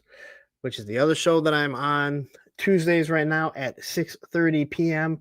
with Baldy Locks Reviews, Tony's Figs, the guy that I rig stuff for. I mean, I could just give it to Tony, be a lot easier than creating a live stream, but I rig it. Spec Toy Optics and Terry Action Media Toys. All right, I think I got that one right. Anyway, quickly, we have William C. Emery, which a member for 4 months, and which means you get the Fucking Phil Collins. all right. And again, if you're wondering what that is, if you weren't watching during the Punkathon, I did a 36-hour stream to raise money for Toys for Tots in the Metro Detroit area through Sergeant Reds. That was part of the stuff that we got to see. We have a whole bunch of other ones that we can do, and we'll play a few more because we have a little bit of time. A matter of fact, I'm just trying to buy some time. But I actually like a lot of these commercials. This is one from Tuco Viper that our friend 3-Star Draw made. And now back to Cobra News Now. Ladies and gentlemen, I have received word that our field correspondent, Scrap Iron, is on scene at Mars Industries, and he has interviewed a few eyewitnesses and forwarded those statements over to us as he tries to get closer for a better vantage point on the fire. So let's take a listen to these eyewitness statements and see if we can discover what has happened here tonight. All right, so I'm out here just ripping this mini ramp that's made by Mars Industries. Don't ask, I don't understand why they sponsored it. But anyway, I hear this huge explosion, and I hear all these people yelling and screaming that this thing's on fire, and they tell me to call 911, so I call 911. We got the ESU police here, and we got the firefighters, and wait a minute, don't you work for Mars Industry and the Iron Grenadiers too? Oh yeah, that's a wicked fire, eh? Good bonfire for burning the moose on. Kind of reminds me, it reminds me of the one that we did at Justin Bieber every year at Stratford Festival. Just as much smoke, big flame. We do that to keep Sasquatch away. What'd you do yours for, eh? Yeah, how you doing? I was walking down the street, hanging out, minding my own business. About to sit down on the park bench here and just enjoy my meal here. I got a nice little delicious lunch made by my wife, my lovely wife. She's a great cook. Sometimes not the best, but listen, we all suffice, right? And I'm sitting here on the bench about to open up my lunch box after a long day of working with construction workers. If you haven't noticed, I got this hard hat on, right? And I'm sitting here chilling, and next thing you know, I smell burning. And I go, what is that? And then the explosion, the loud, boom! I'm like, oh, what the hell was that? What's going on? You sound like Aaron Judge cracked a home run. I'm freaking out. I look up, and Mars Industries is on fire. And I'm like, yo, what the hell is this? The building just blew up. It's on fire now. And no one can have any answers. Nobody has any answers. Next thing you know, the fire shows up. The cops show up. Nobody knows what's going on. But damn things for sure, that building blew up. Now listen, I ain't no conspiracy theorist, but I'll tell you this. The owner of that building, he wears a metal helmet. Who's wearing a metal helmet? Just to do business. Something don't smell right. You understand what I'm saying? That building, that was an inside job. You can quote me on that. Thank you for having me on the news. I've never been on the news before. This is fantastic. I appreciate you. Thank you very much. And before we go, I want to shout out some people. My man Shane, my man Woody, my man Mike. I appreciate you all. Take it easy, guys. I appreciate you. I'm on the freaking news right now. This is fantastic. Well, that was certainly something. So let's see if we can check back in with Scrap Iron and see if he's been able to locate Destro or the Baroness, find out the cause of this fire. Over to you, Scrap Iron. Scrap Iron. Scrap, are you there? Looks like we might be having some technical difficulties, and oh my God. Oh, I'm going to have to go over there now.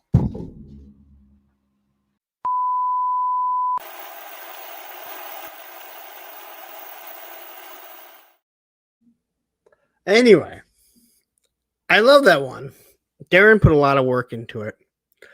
He asked me to do something. I had no idea what was happening. I think Crow and Legend Series Tony.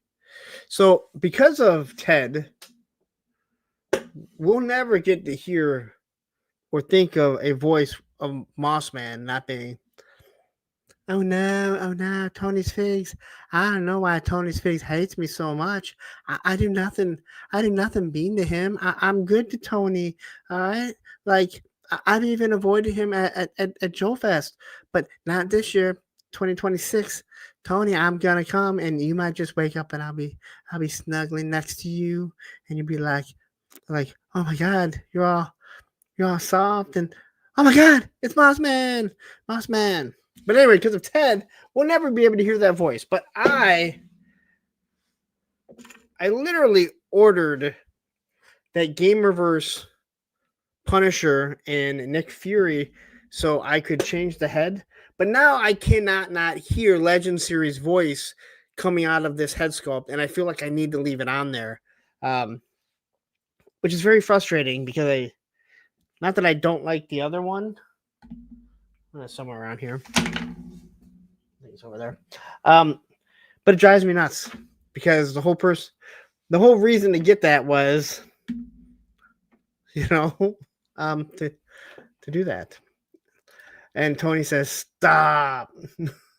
No. No, not at all.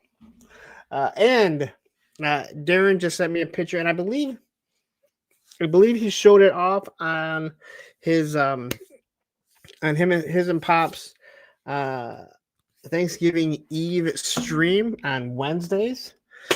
So be sure to tune in. I believe he showed off the picture there that Scrap Byron is on the mend. He was having Thanksgiving dinner with Tuco Viper. All right. So let's get into what the topic was. And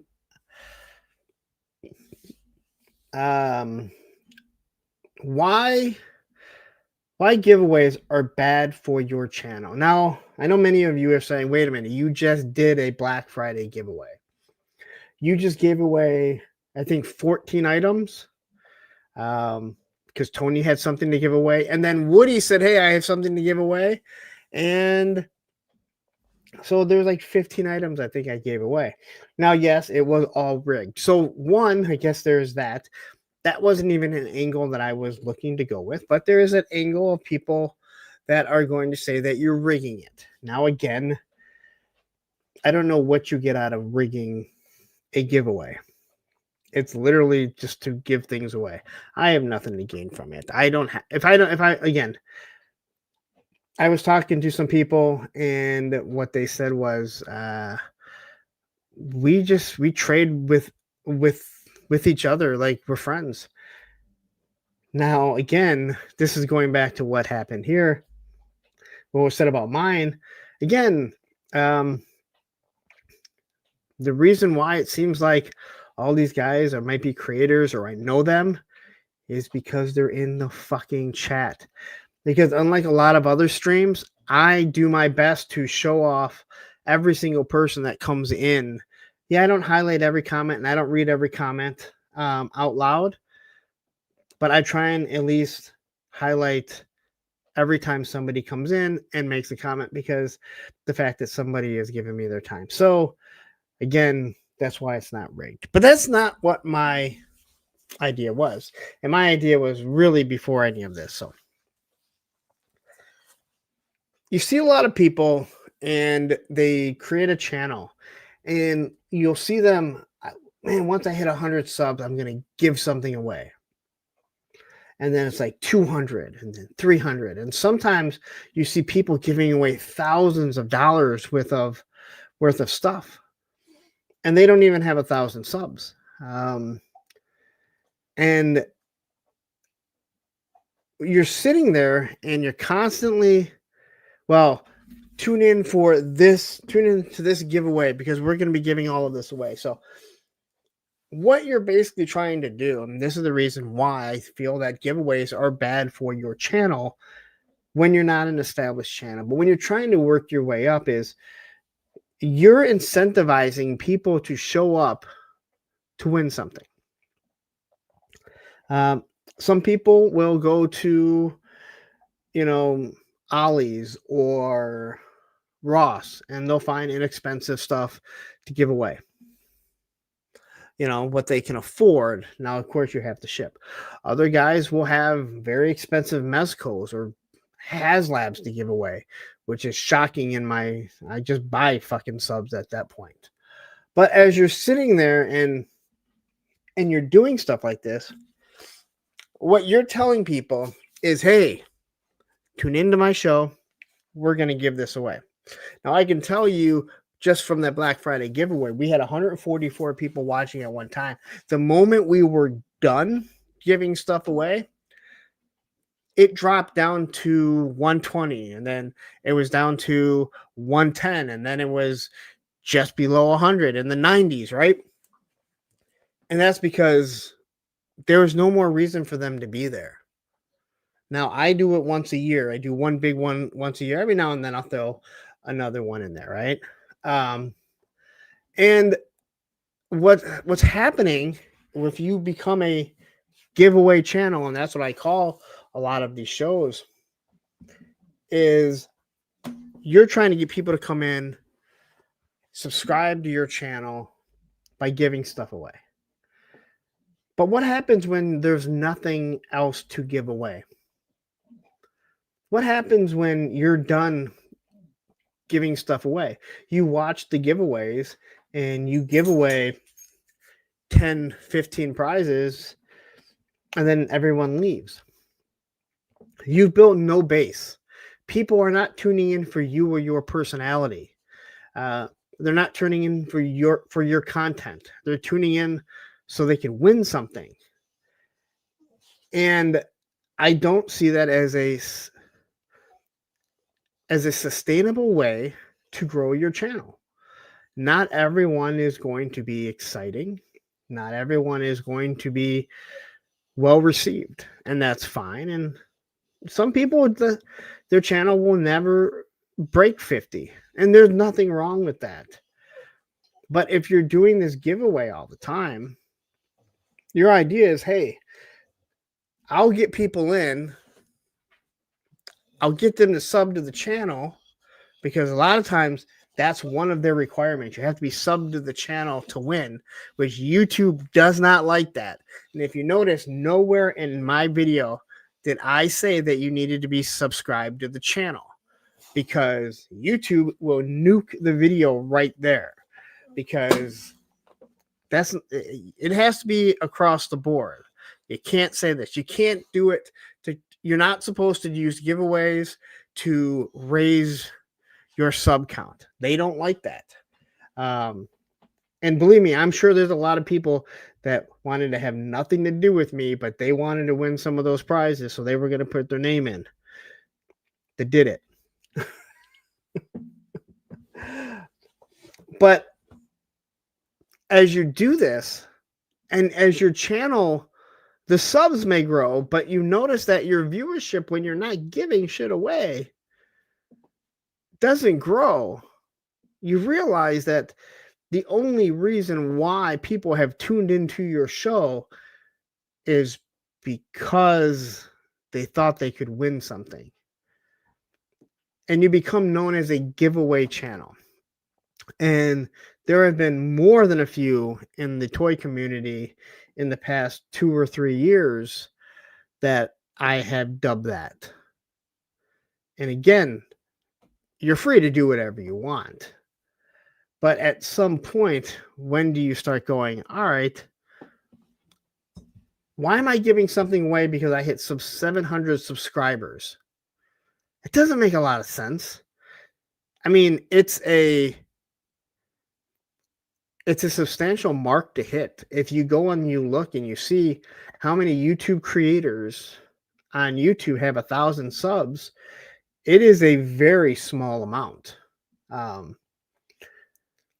So you're already in a high percentile.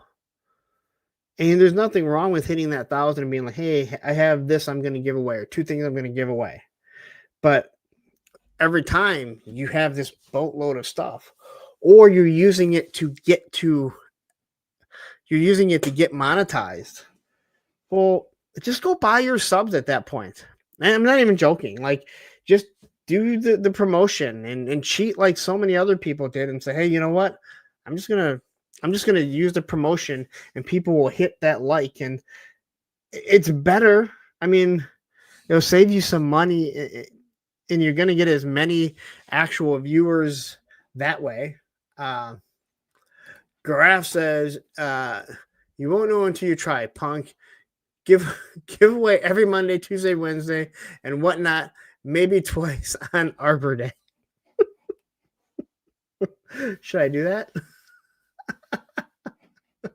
And again, like, there's nothing wrong with it. Like, again, I did it, and I've done a show where I give stuff away, but you don't see me doing it all the time. And you have seen it's through hard work that the channel has grown, not from cheap gimmicks. I use it as a cheap pop. I'm very seldom am I going to get 140 people watching. Roman, you got to stop because there's no one else here. It's also 20 degrees out and you don't like being outside. So lay down for a bit. You'll be okay. I love you, buddy. But your whining's annoying. Anyway, you guys all know Roman. Dan Olton says, I never win anything, so I don't usually enter the giveaways. I'm here to contribute to all the weird chat. And that's really what you want, right? You want to build your community that way. Not by just not by trying to make sure that people are, tuning in so they can say, oh, wow, look how many people watched. Well, yeah, you tried to give things away. The Mr. Wonderful, look at this, saying 100% rigged. Well, if it was rigged, you would have won because, well, you came in, said hi, and then you left. That wasn't smart. And Graf is saying hi to Ken. Hi, Ken. Hi, Ken. I don't know if Ken's here. Is Ken here yet? Ken will be here eventually, I'm assuming. So, as you do this, I've seen people that do this and their channels normally stutter out. They try and use these tactics, and the one tactic that they don't want to use is looking on YouTube, figuring out, hey, what has made YouTube content creators popular? What makes someone want to tune in to what they're doing, right? And I'll say it again, not everyone is going to be super successful. But again, this is a free platform for everyone. Not everyone likes me. And I know that unless if I'm talking G.I. Joe, I'm not going to get nearly as many views. And that's fine.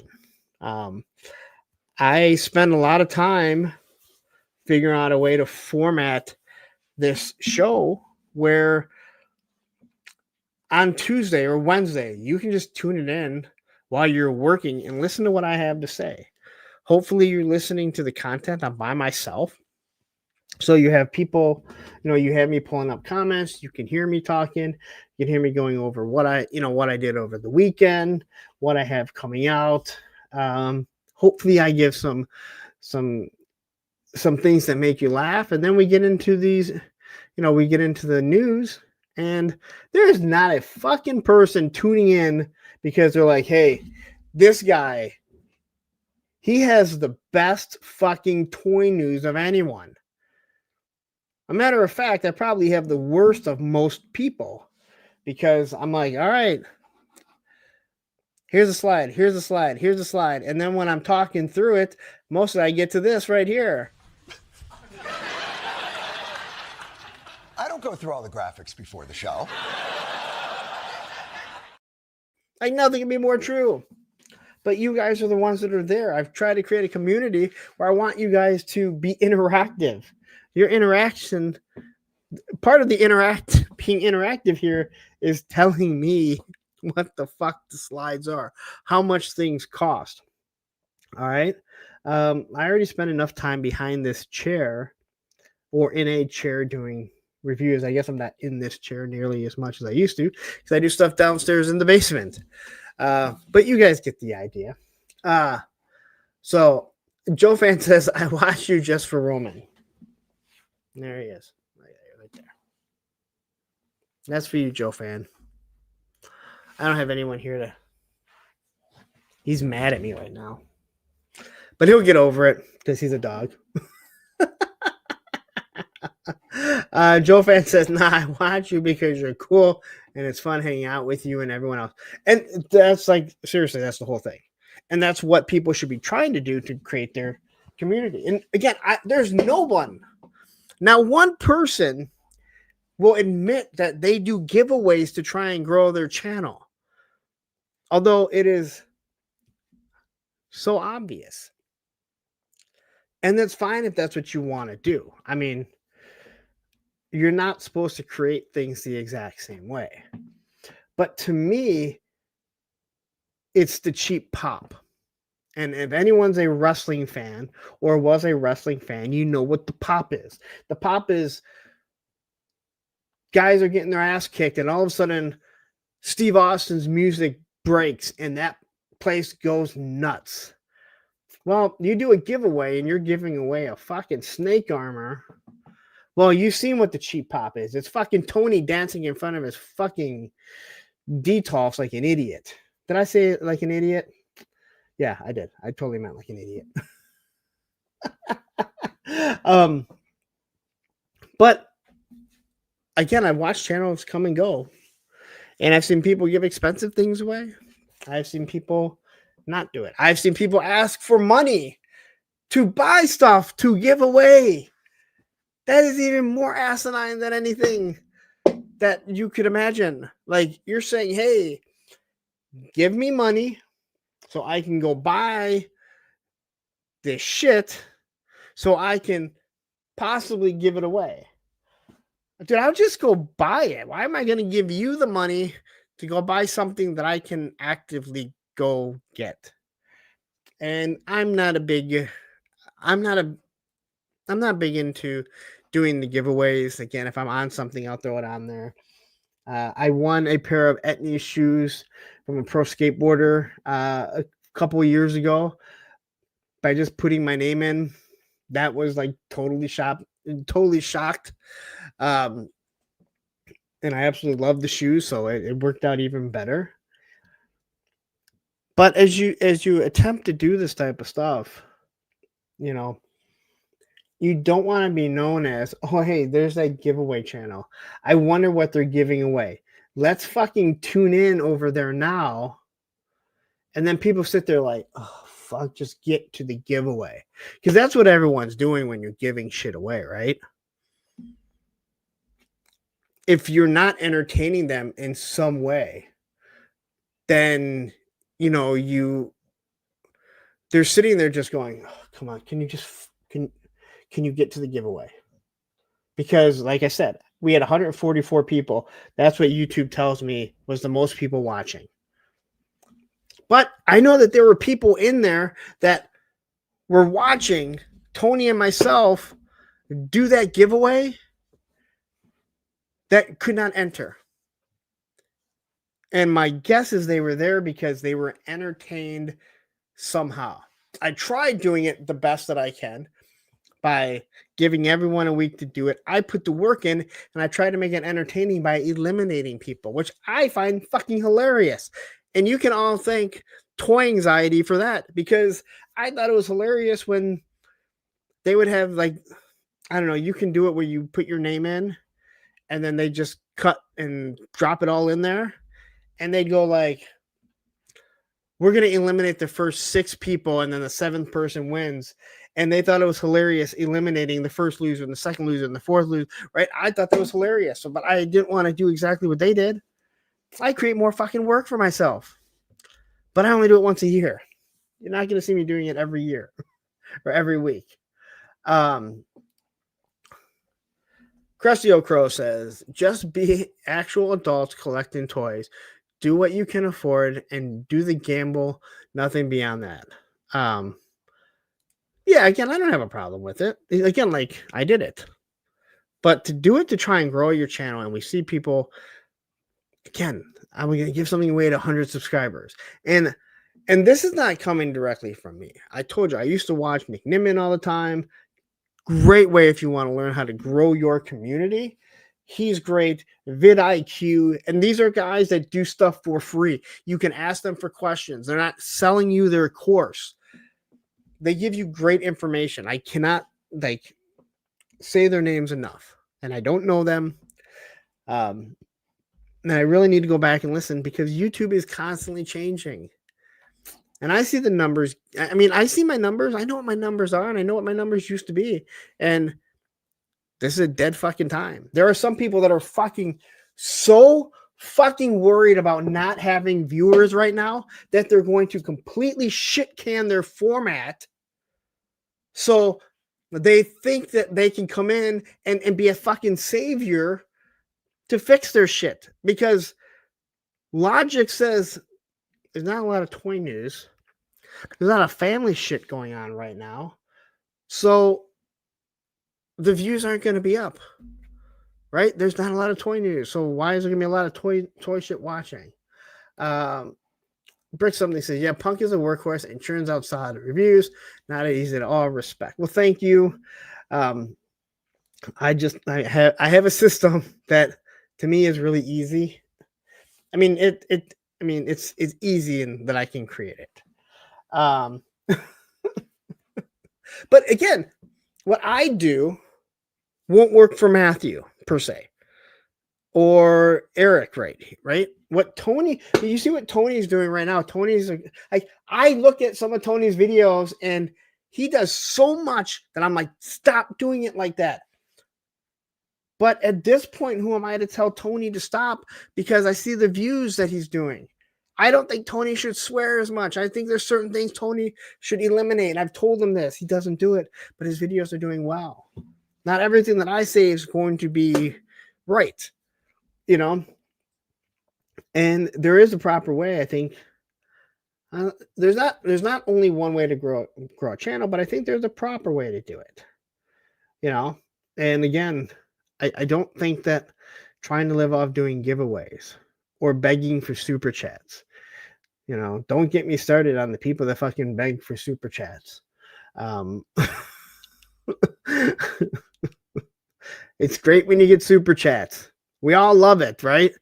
But fuck, man, I hear these people, they get upset because this channel gets it and that channel gets it. And no one gives it to us.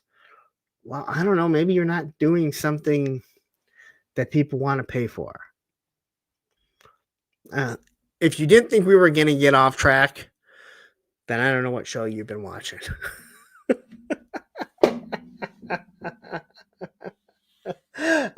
But yeah. But no, it's one of those things where, you're supposed to be working at your craft. And again, that's why I'm so against buying subs or buying the promotions. There is when people buy the promotions to promote a toy review, there is not a fucking person in this world that is going, I have so much extra money. I wish I could find something to spend it on. And then a toy review comes by and they go, wow, that's what I'm going to spend my money on. That. It doesn't work like that. At least it shouldn't. William Samory says, Punk, I kicked myself for missing out on the Punkathon and your toy giveaway. I've been in and out of the hospital, had a minor relapse from my stroke. Well, I hope you're doing better. And again, we always go back and rewatch it.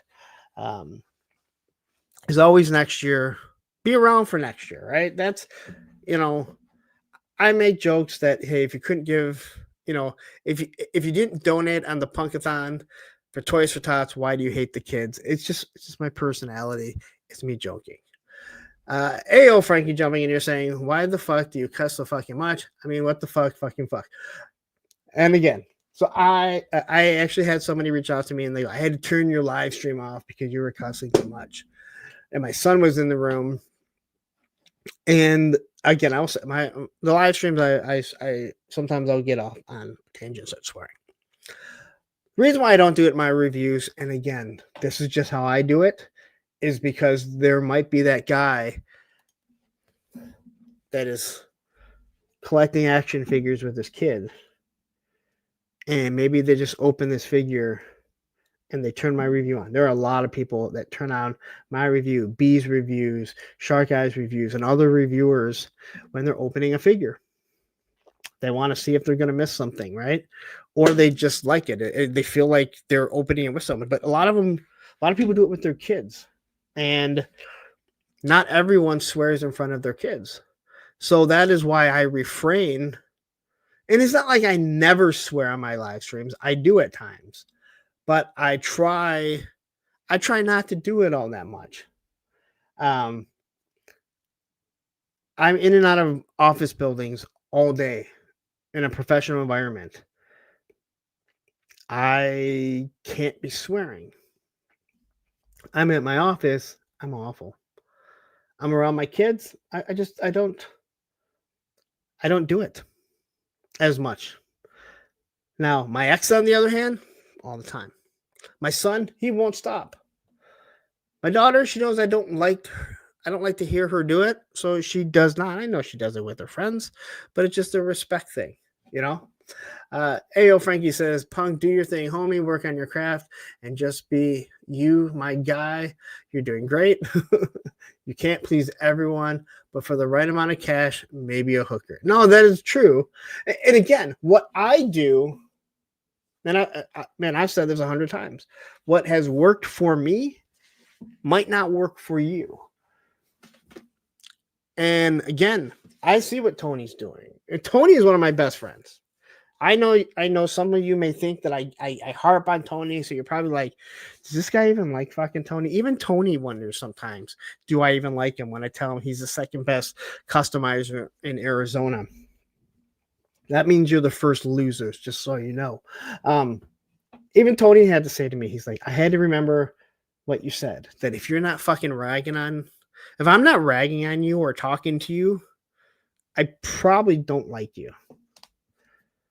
Which how Tony sometimes could think that maybe I don't like him. When we fucking talk like, dude, I talk to him more than anyone else in this fucking world, including my fucking kids.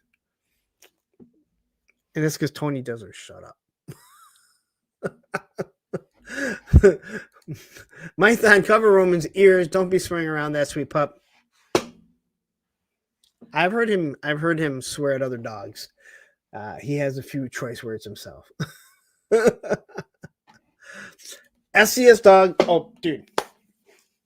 So this is probably one of the things that drives me nuts about, like I said, my son. He's 19, so, you know, and his mother has allowed him. And then his older sister, my stepdaughter, used to. I'm approaching 50. I still avoid swearing around my parents. Me too. And in all honesty, I've heard my dad say fuck less than 10 times. It is not in the double digits. I didn't hear my dad say fuck until I was like 23 years old. And it was completely shocking. Completely shocking to me. Not that I didn't know that the guy worked he was working in a factory. He worked at Dodge Truck, building trucks on the assembly line. I'm sure he swore all the time. But it's one of those things, it's one of those things that, you do certain things, and I just choose not to do it. They're just words. So it's not like you get mad that my kids do it, but when you ask them not to, you just want to respect things. I still don't swear around my dad. I mean, it's not like I never have. And again, if you go to the skate park, you're going to hear something completely different coming out of my mouth. All right. That's for sure.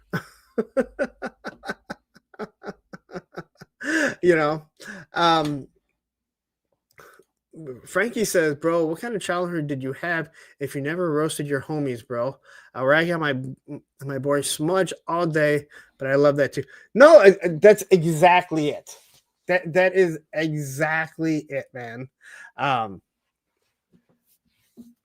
When I get to know you, I'm going to. There's two ways to look at it. I'm either going to I'm either going to give you shit. And believe me, I'll say it again. I don't think that there's another person in the ToyTube fucking world that takes more shit from their own chat than me. All right. Most of these guys, including my moderators, are assholes. All right. Especially Ed. And so I'm either going to be, and again, I'm almost 50. So my being extremely mean to people doesn't really happen as much anymore. Just for the fact that I've grown up. What I act like at 18, 16, 17, 18 compared to now is way different. And it is one of those things. And Stanley, you said you didn't really talk to me at Joe Fest. Was that a hint? Stanley, you were a little overbearing at times. You can do it sometimes in the chat. You can just be a little overbearing. Just hang out. And I don't really know you. And yeah, you were at Joe Fest. We didn't talk very much, and it just was one of those things. Sometimes you can be overbearing. You're a good guy. You know, you throw out a lot of encouragement towards Olivia, which I appreciate. But don't try and fit in. Just fit in. Just hang out. Have fun and enjoy all the people. That's the best way that I can put it. Again, I can blow smoke up people's asses and I can fucking lie. It's just not something that I choose to do. That's not something I'd choose to do. I'd rather just be honest with people. I've told people before, like, I don't have skeletons in my closet. Anything that I've ever said about somebody in a private chat, if they got a hold of that and they reached out to me and said, hey, someone sent this to me. Why'd you say this about me? I'd go, yep, I said it about you. Do you want to know why? Or, hey, I heard you said about, yep. It's the people that lie. Boy, are there a lot of fucking liars, not only in this community, but in every community. But a lot of these guys that fucking lie, it seems exhausting. It seems exhausting to remember your lie. Right? And then you become like Will Smith, where he tried acting like Ashley's dad, and she's like, you're not her dad. And he's like, yes, they have a real mustache. Yes, it is. And then she rips it off, and he says, yes, it is. Like, dude, it seems exhausting. And people do it for their own gain, and YouTube creators do it for their own gain. I don't know how we got this from giveaways, but whatever. So yeah, I'm not. And Hella Geek says, I applaud your candor. It's again, you can be honest with people without being a total dick. I found this out. This is going to sound sexist, but a lot of women can't. They say, oh, people say I'm a bitch because I tell them what I think. No, you're being a bitch about it. When people say to me all the time, dude, like, you just say whatever's on your mind. I'm like, that's the thing. I don't just say what's always on my mind. Like, if you knew half the shit that was going through my mind, you'd be like, fuck. Sometimes before you say something, you have to ask yourself the question. And that is like, what's the purpose of this? Because once you open your mouth and once you say something, words don't go back in that can. You said it for a reason. And did you say it just to be a dick? And if you said it just to be a dick, then there's some truth coming from it. And I'm probably never going to trust you too far. Crow says, I told Punk he was a jerk sometimes. He was not surprised. Grown Up handles it. And again, I am more self-aware than most people in this world. And what I mean by that is, When I've had complaints at work, I've asked my boss, I'm like, who was it? And it doesn't matter. I'm like, no, dude, please let me know, because I'll tell you if I think that I was rude to them.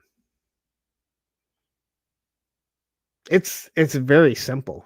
Like, I'll tell you if I think I was rude to them. I'm not one that's, again, I don't need to sugarcoat anything.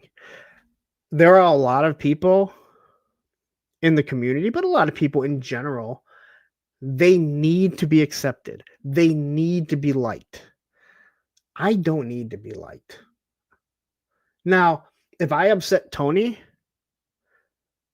yeah, I'm going to find out, like, hey, I'm gonna act like, hey, what the fuck's up, man? Like, what did I do? He's my fucking friend. If I upset someone I don't give a shit about, I'm not thinking, oh, yep, okay, I said it. Like,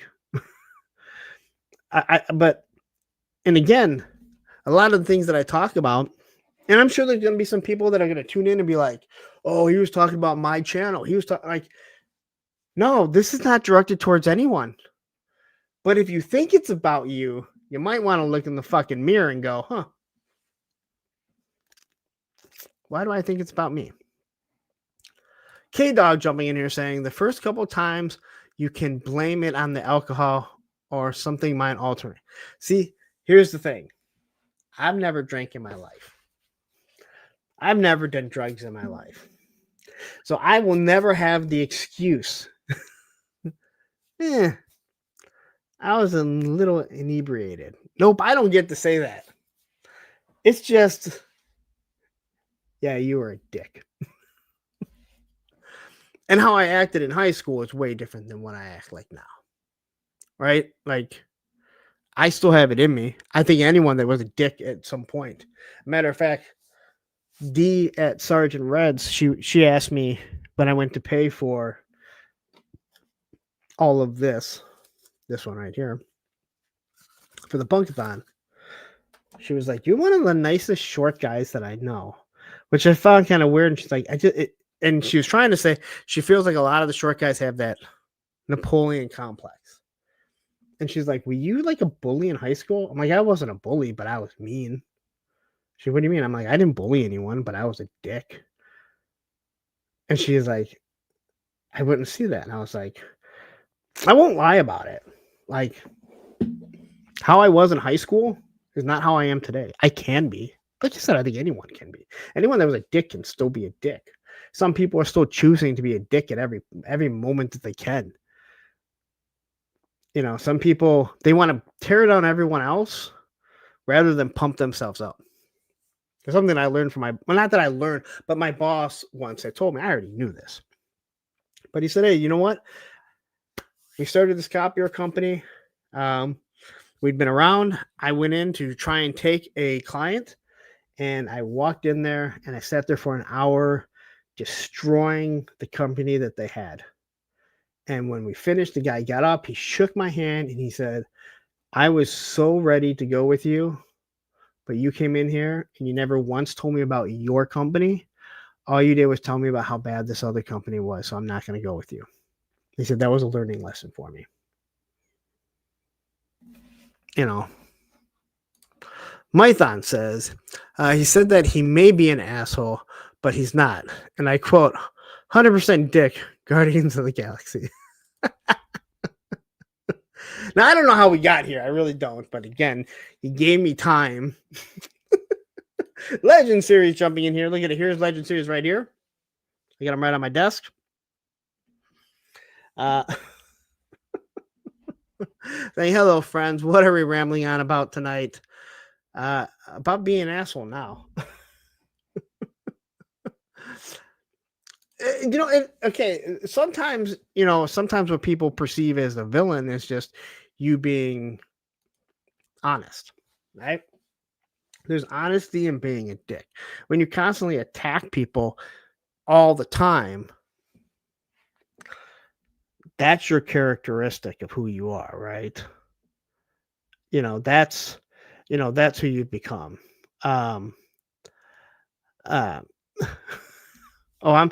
I missed that.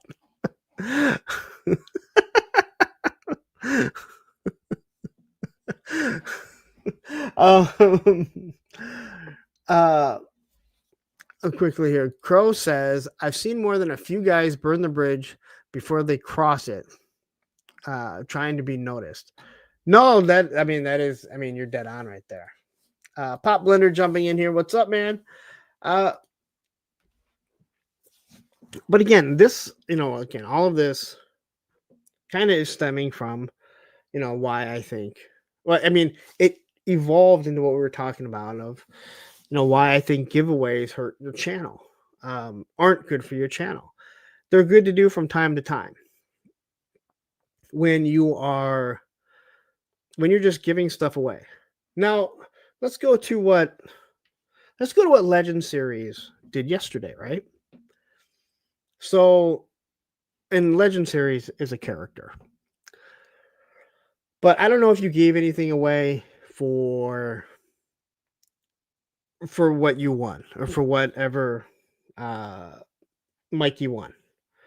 But you doing, you were sitting there and you were, what you're doing is you're bringing people in to talk about their photography. Like you're specifically, your content is giving something to people to watch. You are assessing it. You are talking about it. Matthew, I agree. It was a rigged contest, completely rigged. I would have made sure that you won, as you heard me in there. Yes, Dr. Punk over here like Dr. Phil. Again, I'm not saying anything that everyone doesn't know, just most people won't actually say it. But again, looking what Legend Series was doing was he's creating like a contest, right? And he's showing off. He's talking. He has, his buddy on. He has his wife on. They're helping him. They're helping him do it. That's showing your character. When you do a giveaway, you're just like, hey, let's give this away. I'm going to give this Punisher away. I'm not really giving this Punisher away. I should probably put that in a statement before someone sends me a lawsuit that I said I'm giving it away. But you say you're going to give something away, and then I'm going to give this away, and I'm going to give this away, right? Again, what are people there for? Are they there for you? Or are they there for your prize? They're there for your prize. They're not there for the content you've created. And again, not everyone will be able to. Tripwire. There you go. I was looking at the Tripwire. Spin that wheel. I want that Punisher.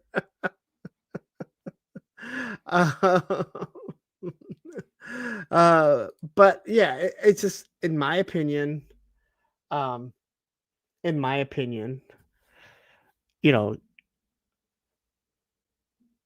Doing giveaways to try and grow your channel is not the right way to do it.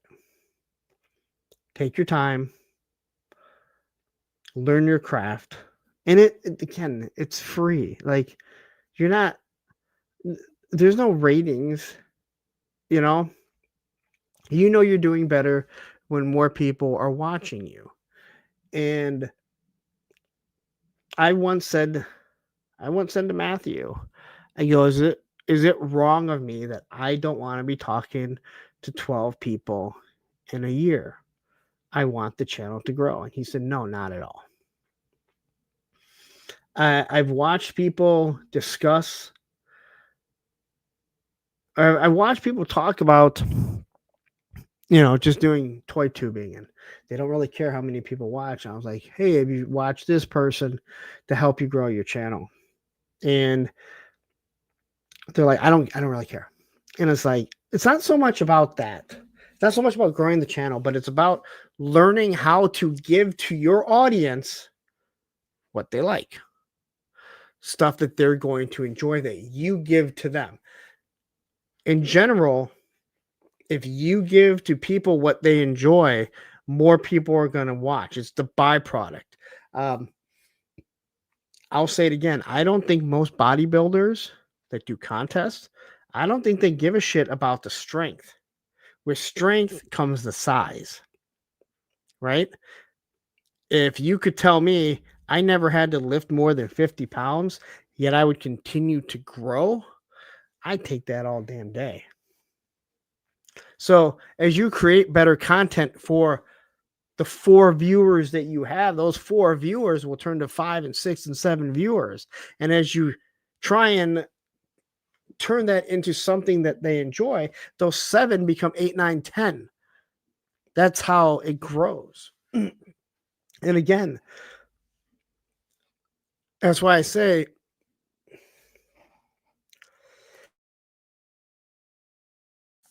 this is why I'm so against promotions in this field.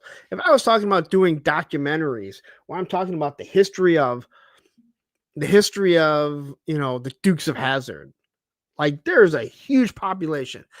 If I'm doing a population about unsolved mysteries, or I'm doing videos about unsolved mysteries, that's something you promote because there is a huge, vast amount of people that want to talk about unsolved mysteries that watch that.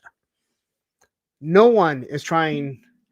I'll say no one has extra money and they're like, I wish I could find something to blow my money on. Oh, hey, look, a toy review. I should start buying G.I. Joe Classified. There's no one doing that. But there are so many people that are wrapped up in growing that number. If I have 1,000 subs, but 100 people watching, it's better than having 10,000 subs and having 20 people watch. I know many of you just said, yeah, no shit. But how many people feel that way about it? Time to take your vitamins and say your prayers. Listen up, brother. I was taking my vitamins, saying my prayers, doing my training. And next thing I know, that big, mean, ugly giant, he grabbed me and he ripped that crucifix right off me. And he challenged me to WrestleMania 3 with 93,173 of my best friends. Oh, man. I'm not going to lie, dude. When I see WrestleMania, when I see the WrestleMania vignettes, oh, I still get chills. I still get chills listening to Hulk Hogan go off on Andre the Giant, and when Andre ripped the crucifix and he said, "Do you accept the challenge? Yes or no?" Oh man, woo! The good old days. Coda jumping in here saying, "Do you not feel that even if people show up for giveaways, that they might find your content engaging in return for the regular content?" Okay, so that's the whole thing. If you're doing constant giveaways, if you're doing constant giveaways and you're spending your time trying to get people to come in and sub, are you actually being engaging? Right? So the idea is, for me, my subs have continued to grow up, right? So when I do the giveaways, they're so few and far between, it's something special. At least I like to think that it's something special, right? There is that. I'm hoping that, yeah, maybe I got some new viewers from the Black Friday giveaway. But if I do a giveaway every fucking Friday, how many people are showing up? How many people are showing up to, to see me? They're showing up to see what they can win. I mean, for the most part, people were watching talk shows or game shows to see what the person was going to win. People tune in to Press Your Luck to see the whammy. Who was the fucking host? No one knows. They just want to see the fucking whammy. But you are correct. If you've honed your craft and you've tried being better entertaining, then you shouldn't have to do giveaways all the time to grow that channel. That's what I'm saying. But you are absolutely correct. You are 100% correct. The hope was I did Black Friday giveaway. I had 144 people watching. All right. Hopefully some of those people only knew me from maybe my reviews, or maybe never even saw it. They came across that. They're a toy collector. They saw what I was going to give away, and they said, fuck it, I'm going to watch it. And then they walked away going, man, I don't know about that Tony guy, but that fucking Punk guy is fucking hilarious. That's exactly what I'm looking for. Sci-Fi Drew says, now I miss the days when Toys R Us and grocery stores would surprise their 1K customer with a free shopping spree.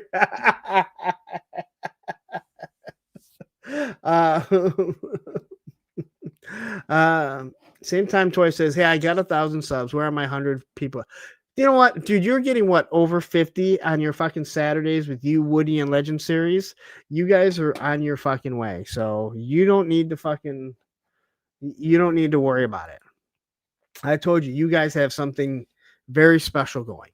Not everyone does it. Not everyone can do it. Do you know why the Circle of Jerks, myself, Baldy, the junior lawyer, Tony, Speck, and Terry work? Because we're there to have fucking fun.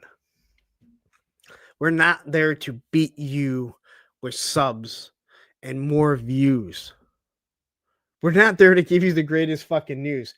A matter of fact, I don't know if Baldy's watching.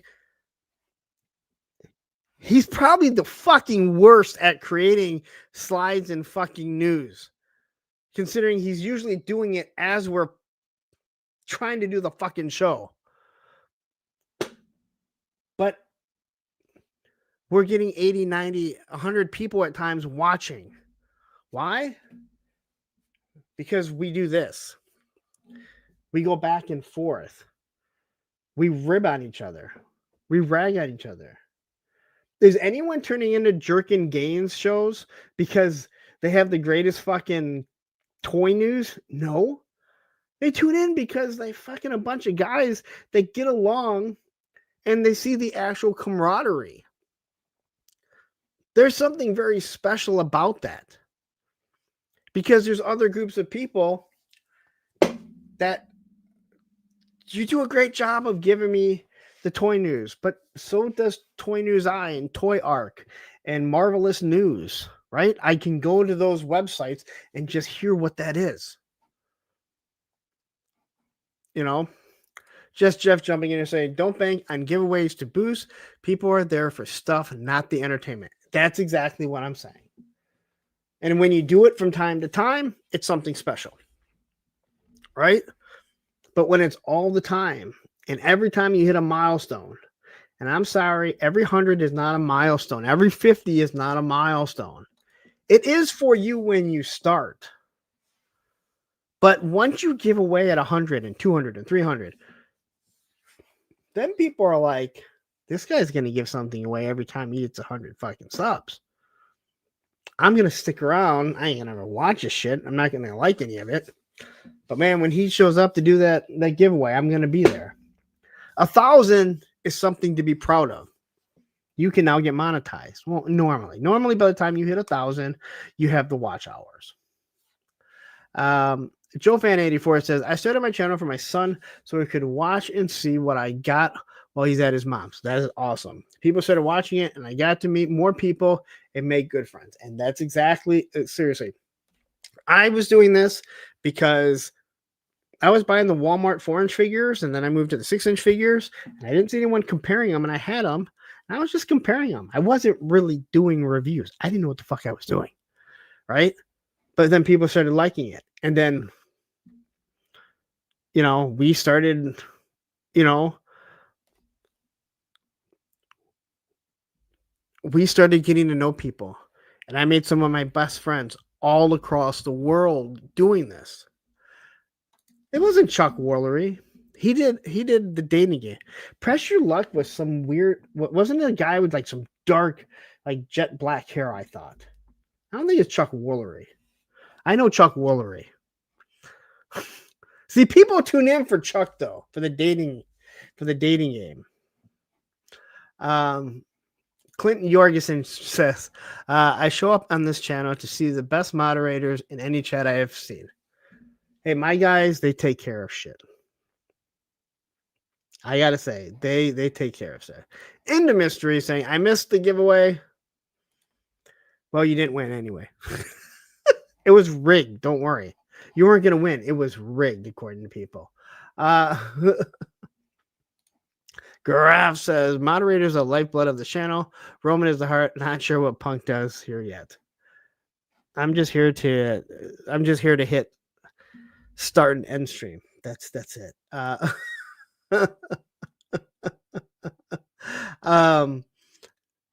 Yeah, look, Tony's got 1K. How many giveaways have you given away solely on your channel? 0. Stu Lunch says 67 is the new 1K. Coda says, as an outside, what the fuck happened to the Wolverines last Saturday? It's tough being a Michigan fan in Ohio. You know what happened is that Sherrone Moore does not know how to fucking coach, and he doesn't understand that there is this thing called the forward pass, and it's not going anywhere. He's been lucky to beat Ohio State the 2 years that he's coached against them until now, but he's in way over his head. Very disappointing. Though I did fully what I expected. So I'm trying to think, is there anything else to really talk about? Andrew Taylor says, I'm here just for the Mossman ads. So is Tony. Don't let him lie to you. Tony loves it. Benny Torres jumping in here saying, hey, everyone. 3-star says, Tony said he was giving away a snake armor on Circle of Jerks tomorrow. Well, good. It was saving me the time of sending it to him. I'll just send it out directly from here.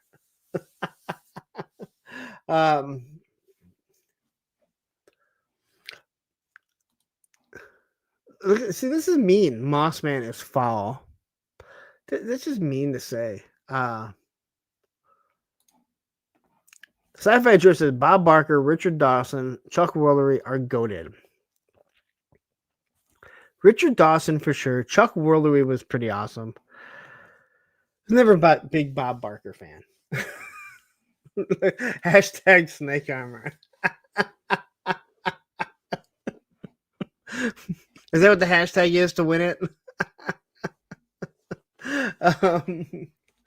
I'm not manscaping him. He's staying mossy where he is. Anyway, the whole premise and the whole idea, and again, you can try and grow your channels any way you want. There are people that are probably saying you're a complete fucking idiot, and that's fine. I mean, I'm okay. I mean, people have told me I'm an idiot and call me much worse things. I'll probably wake up tomorrow and be perfectly fine and not lose any sleep. Just like the Did It. I didn't lose any sleep over it. I find it comical, and I do have to make corrections. Like I said, it's not under my skin, but it's like I need to make corrections because, you go running around saying things are rigged. Well, we see what happens when people lie about stuff, when people say that, oh, this guy gives false copyright strikes. Well, you have to set the record straight, because if I don't set things fucking straight about myself, then why would I expect anyone else to? And again, this was just an idea. I just needed a topic to talk about. And this is something that I've called many, many, many channels, giveaway channels. Certain people that I talk to regularly know this. One person, when I explained it to him, he went, oh my God, I never looked at it that way. And again, it's just my personal opinion. And again, not everyone I don't expect everyone to run something the way I do. Just like I don't look at all the bigger channels and be like, hey, that guy's so much more successful, I should do everything that he's doing. No, but I should look and kind of be like, what is he doing? Is there something that they're doing that I can incorporate into what I'm doing to help grow the channel? Live streams don't grow channels like crazy. Like you don't get huge subscriber bases on live streams. Campbell Rule jumping in here saying, "Hey there, everyone." It's really weird. People don't subscribe off live streams.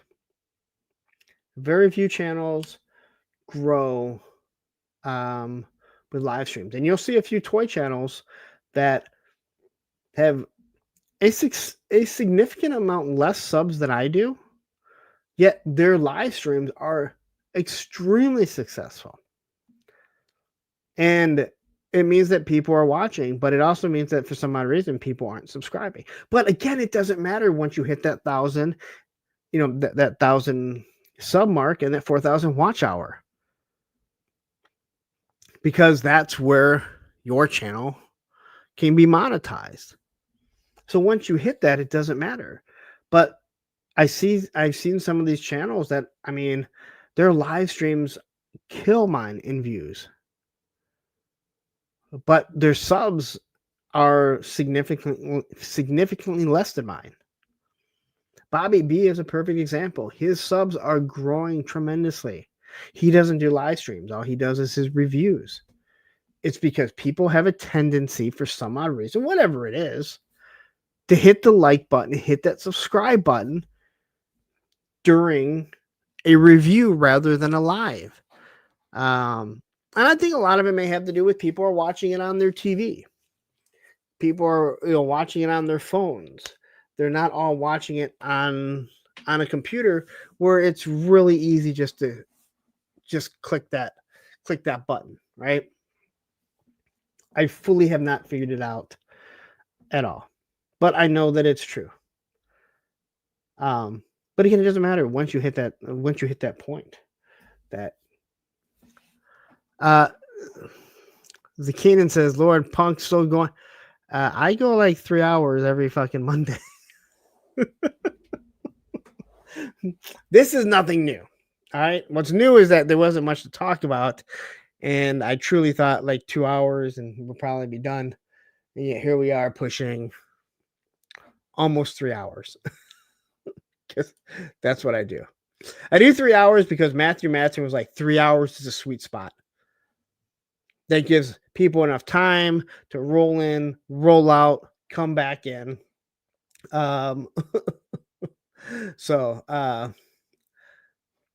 Vegetables sound awful.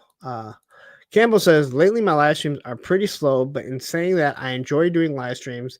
That's for the hell of it. No, and again, everything that we do in this realm, I'm not going to talk about all of YouTube, right? Because you can make a lot of money off YouTube and you can create a career off it. There's absolutely no doubt about it. Can you do it in the toy world? I don't know. I think some have been able to do it. I would assume that guys like Robo, Shartimus, they're probably bringing in a substantial amount of money. I don't know if it's enough to be a career. Now, you look at someone like Dan Larson, who used to do Toy Galaxy, now has become Secret Galaxy because he's like, we're not just a toy channel. They're a pop culture channel. They do the stuff that he does, his weekly shows, that is something that I understand using the promotion because he did something on the Noid. I don't know if you remember the Noid. I do because Domino's Pizza was based out of Michigan for a while. And he did a whole thing. And he'll cram for it. And he'll teach you all this stuff. Or he breaks it all down. And then he does something the next week, right? Sometimes it might be toy related. Sometimes it has nothing to do with toys, right? So he's transitioned out of being a full toy. His main channel has shifted out of being a toy channel into a documentary channel. Pretty much like Toy Connections. He's really not a toy channel anymore. He's a documentary channel. Go ask Travis.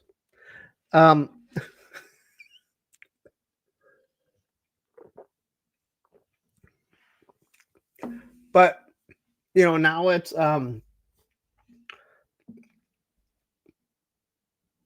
I don't think most people will make a living doing toys. I look at this and I go, in 10 years, the goal is that people fall asleep and my playlist just start fucking playing. And it makes me a little bit of extra money, a little bit on the side. Every now and then I'll create a video that is evergreen. That's partially why I do the classic reviews. Will classified be anything classic later on as life goes on that people want to go back and watch the stuff? Who knows? In 10, 15 years? Possibly. But we know stuff like the O-Ring, people are going to want to watch that as time goes on. They want to see it. And they can just sit there. And it's stuff that I already have. I don't have to go out and purchase it all. Although I have purchased... I like being able to go out and pick up some stuff that I didn't have before.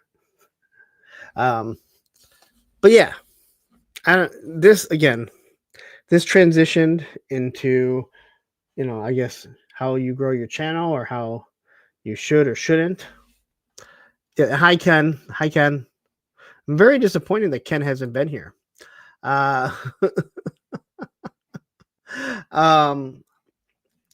But going back to what Kiwi said, yeah, like if you're not doing this for fun, don't fucking do it. I can't express that anymore. If every couple months you're changing your format because you're not getting views, then stop. Find something that makes you happy. Now, if you change your format every couple months because you're like, hey, I want to change it because I need something new and interesting, then cool. And you're like, I don't really care what the numbers are. And if I change it and no one watches, I don't care. I'm having fun. Then that's what you should be fucking doing. But if you're changing your format all the time because you're like, oh my God, dude, I tried something for 3 weeks and it didn't work. I need to change everything. No. That's not how it works. You have to give stuff time. You have to give stuff time. And that's what a lot of people don't realize. My thought says, yep, but got an adult need to work on fun for plastic addiction. I think you're talking to somebody. That is true though. Steve LaRocca says, I love to talk Classified Joe on YouTube, but I'm just too boring. So there's a couple ways to look at that, okay? First off, if you want to talk about it, then do it. One of the reasons why there's so many of these live streams now is because it's just a bunch of guys that want to talk about their hobby. And there's nothing wrong with that. And there's nothing wrong with getting 4 guys that like to talk about G.I. Joe and they want to put it on live. And they might get 4 or 5 people to watch it. Basically, what they're doing is they're chatting with themselves. Okay? Sometimes you might find out you're not as boring. But if your whole thing is, hey, I just want to talk with the 4 or 5 guys that are on here, but we're going to put it on live because who knows, maybe a couple other people may tune in and maybe they want to enjoy it. And we have 5 or 6 people now watching. Then I say you do it. If you're actively look to try and grow your channel and you're actively looking like, hey, how can I grow? And again, I'm not going to lie to you. I have actively tried to grow my channel authentically, not in the way of buying subs or let's be a drama channel, right? And what channel can I attack this week, right? Who can I bring down this week to get people to fucking tune in? That's another cheap pop right there. I would love if I could go back in my Instagram chat with Matthew to where before I started the live stream saying, I don't want to be a drama channel. It is just a cheap pop. But then once that pop goes away, everyone else goes away too. We see a lot of those too.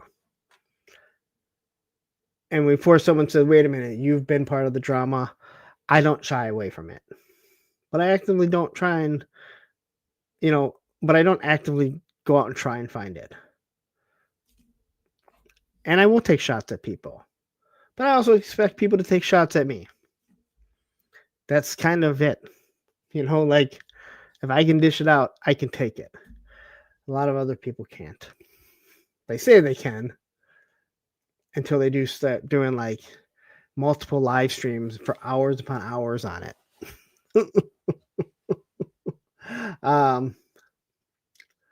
But yeah, what are we at? We're almost to midnight.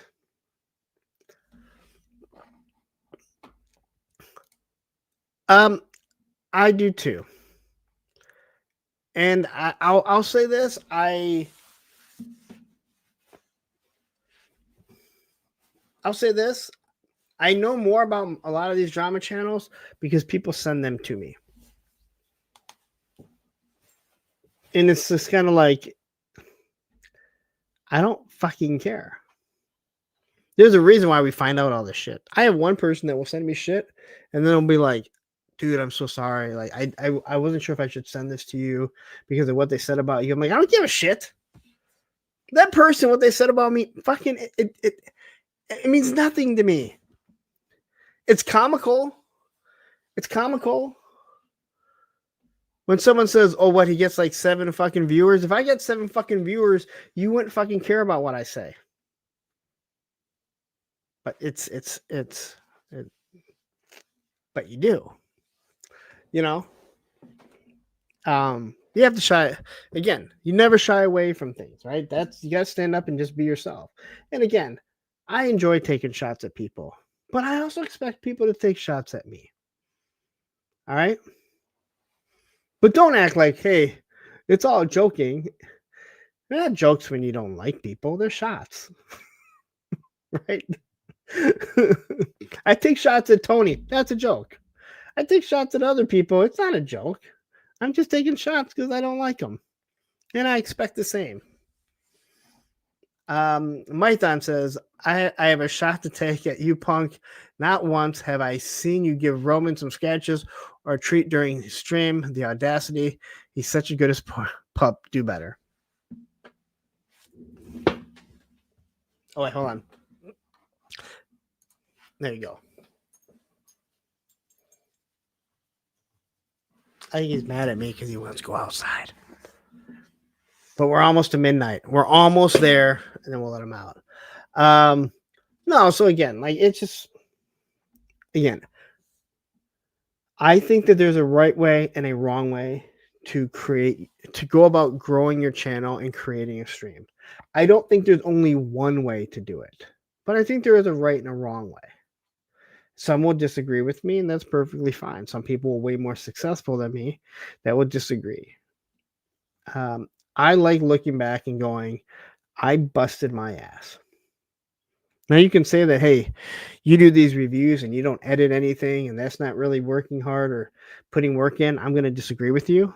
I don't do as much editing as other people, and other people may put more time into their reviews than I do. But people like how I do my stuff, and I enjoy doing it that way. It's worked for me.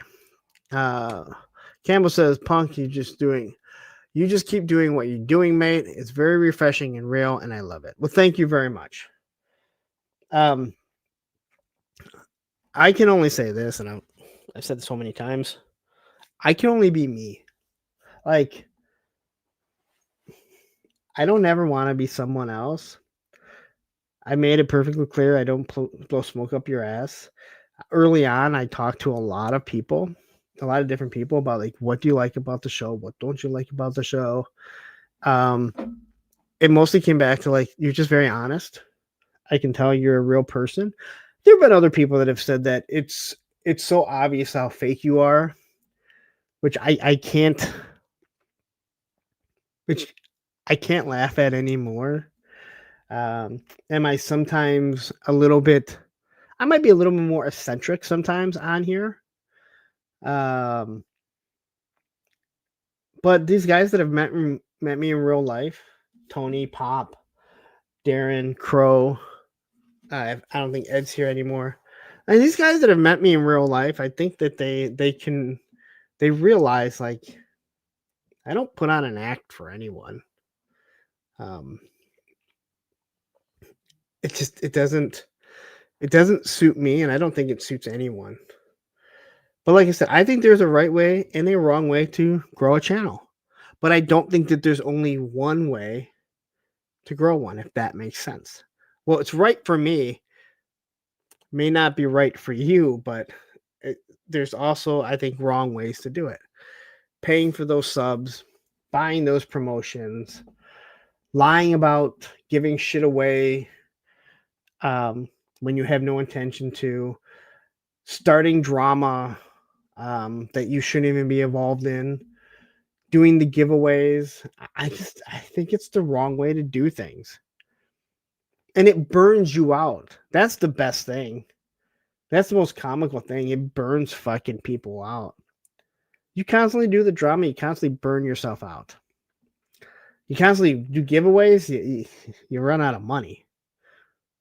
You know, same with like, you know, you buy those views and those subs, and yet you turn on your live streams and you have 10 people watching, and you're going, why do I have 20,000 subs but only 10 people watching? Oh, because all those people that subscribed didn't give two shits about it. It was just there with the big subscribe and you hit it. Pop Leonard says, no act, what you see is what you get. And I'd rather that than being a fake ass. No, seriously. Like, I mean, I can't agree anymore. Campbell says, I just want to say I love everyone here in this awesome G.I. Joe family, and thanks for the support throughout the year or so. No, and that's the whole thing. Like, there's a lot of... Here's another way. You want a proper way to grow the channel? Here, I'm going to let you guys on a fucking secret. And there's some people that don't want to fucking do this, but then want to complain that their channel won't grow.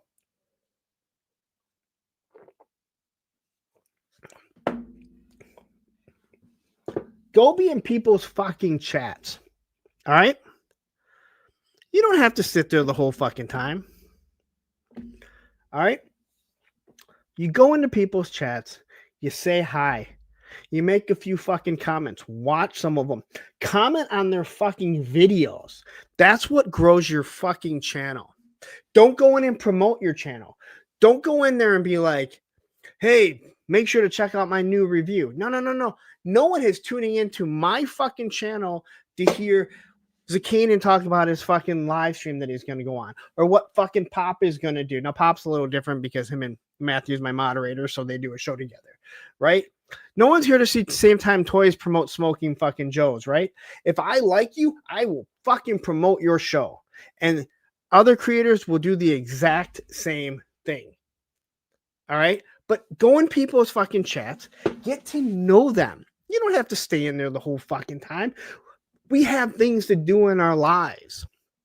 I can only watch so much toy tubing. The only person that I know that can't get enough toy tubing, his name is Matthew Matson. All right. I've never seen a guy consume so much stuff. No, and Zakanin, I'm not saying you would. I saw your name there. I know you do lives. That's the only reason why I used it. Again, I hate that. And Tony knows this. Tony knows this. Matthew knows this. Like, I cringe when I see people. But you know what? What do? Every time I fucking show up on a show that you're fucking moderating or that you're on, you highlight it. You say hi to me, right? That's what all these guys do. If you're trying to grow your channel, go in other chats. Say hi to people. Eventually people will be like, hey, who is this guy? Or let's say for me, right? I think it's hard if you're in the toy tube, especially if you're into G.I. Joe. There's no way that you could type in G.I. Joe Classified in YouTube and it's a video of mine not populate. But maybe you've watched a couple of my videos and you're like, this guy's an asshole. I don't like him. Or you just can't stand it. But then all of a sudden you start seeing me pop up in different people's chats. And then you see like a little conversation between me and other. And then you go, oh, you know what? Maybe I'll check them out again. And maybe you start to enjoy the content that they do. And then you find out, oh, okay, well, he does live streams. And then you see, hey, dude, look at this fucking community. Look at what he's fucking cultivated here. And again, I only say I cultivated it because I'm doing it. Without you guys, this channel was absolutely nothing. I can't express that anymore. This channel is what it is because every single one of you, and I've equated it to, this is like going out to a bar on a Monday night. I'm just a guy on the fucking TV. You guys are all chatting with, amongst each other. But you don't have to get drunk. You don't have to drive home. You don't have to be out in the cold. You're just there. And again, Zakanin, I'm not, and I please, I hope you don't take it as I thought that you try and do that. I've never seen you do it, but I just used you because I saw your name. But Matthew and I have talked about this. Yes, same time. Wait, Punk does Classified Joe reviews? I'm on. Okay, so I'm not to be that do you know who I am? Not to be that guy. But when someone is like, "Oh, I've never heard of your channel," and I'm like, "Do you not watch YouTube? Like, do you not watch you collect GI Joe? Do you not watch YouTube?" Because again, it's like it's one of those things where it's like it populates. It's like saying I don't know who Bobby B is. Like, you collect Classified and you go on YouTube to look at it. There's no way you can't know who he is. There's me. There's Bobby B. There's Shark Eyes. Yojo Jerk seems to be. His stuff is starting to grow up. Like, there's certain Classified reviewers. Now, if you said Marvel Legends, I could fully understand. Like, that's something that I'm still actively getting into. And I don't collect everything, but I've done a review on every single Classified figure. And then I am totally that guy. I know. But again, the whole, this turned into like, I guess, how I think you should grow a channel. And again, I think there's a right and a wrong way, but I don't think there's only one way to do it. That's that's probably my biggest thing, right? That's interesting. Sorry. Again, I don't think there's only one right way to do it. But I do think there are a bunch of wrong ways to do it. But yeah, anyway. Matthew says, Viper Island is the first one that comes up unless actually Joe reviewers are in the algorithm. I guess because I feel like if you typed G.I. Joe Classified anything review, I'm going to pop up. Bobby B is going to pop up because he's done every single one also, I believe. Shark Eyes has done an awful lot. I guess I don't know how people search, but you are right. Like, if you do G.I. Joe Classified, yeah, Viper Island is going to show up, which is the reason why so many people watch them, because they don't know about the toy community. Don't worry. No one with half a brain can. Although I watch his stuff because I find it absolutely fucking hilarious. Lady Virgo Cool jumps in here saying sips tea. All right. No, I think I don't know. This is me on a rant. All right. Yeah. Now, I got a couple Bobby B stickers. It did not help my reviews. I was hoping it would get me more views. I put them on the side. Oops. I put it on the side. Did not help me with my reviews.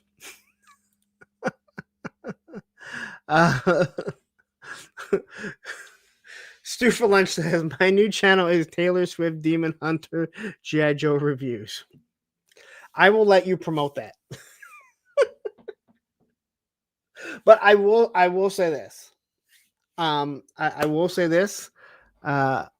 Again, don't ever go into a chat and promote your own stuff. That is one of the most cringe things that you can see. I actually hate using the word cringed. I kind of cringe at using the word cringe. Let the host promote your show, because when you get to know them, they'll promote you. They'll talk about you. And that's where you'll start to get the people that tune in to see what you have to say. I'm trying to think of who it was. I was watching a YouTuber that said, no one shows up to someone else's stream to find out about your stream, right? I'm not going into Nerdrotic. Like, no one's going into Nerdrotic and wants to see me promoting my stuff. That's not what they're there for. People will eventually, like, if you're in whatever chat it is, they'll start to tune in. You don't go into Geek Dead Life and, promote your stuff. You just, you chat, and eventually they show up and they're like, yep, cool. Oh, wow, this is how I found you. Now, if somebody else says, hey, Punk, great fucking review, great review on, The Punisher, you can say, hey, you know what? Thanks a lot, right? Somebody else brought it up towards you. Don't have a second account and do it, okay? Don't have a fucking burner account and, say, hey, great job to yourself.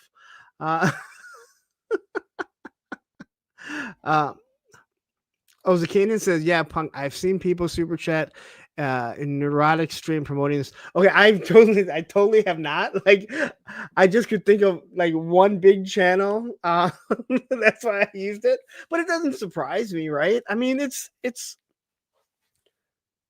people do it, and again, because it's like, oh, it's a super chat, I have to read it. It's one of those crazy things. When Lady Virgo says, my dogs tried to eat my Punk with Toys sticker, but that damn sticker said nope. I win still intact. Hey, if you need another one, hit me up. If anyone needs any stickers, punkwithtoys@gmail.com. Shoot me a message, and I will mail you out some stickers. I got Circle of Jerks. I still have a whole bunch of Punk with Toys, and I have a few Romans left. I got to order some more of those. Roman Duke. That's him dressed up as Duke. All right. So let's see here. Hello Geek says, just search G.I. Joe Classified reviews out of curiosity. Results in this order: Viper Island, Kyle Peterson, Shark Eyes, Mod Extra, Yojo Jerk, Punk with Toys, Destro is My Spirit Animal, The Amazing. No Bobby B. Now, I can tell you Viper Island does not review anything. Destro is My Spirit Animal also does not. Tony's Figs doesn't review G.I. Joe Classified. He does a version of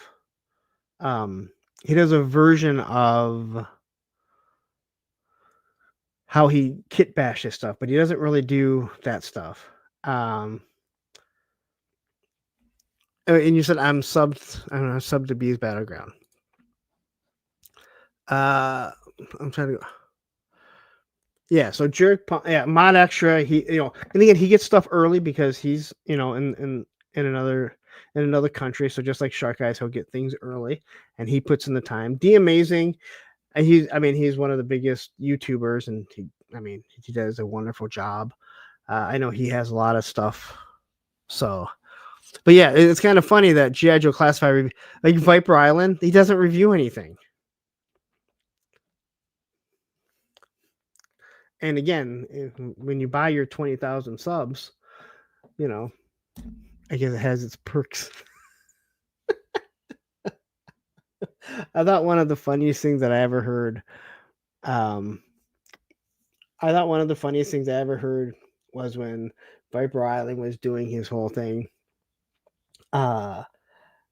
Articulated Ninja made a comment about, this was during the whole feud with everyone. And he said, well, he lost all those subs, so he's gone below 20,000. So he'll probably be the first person to go above 20,000 twice. So that's something.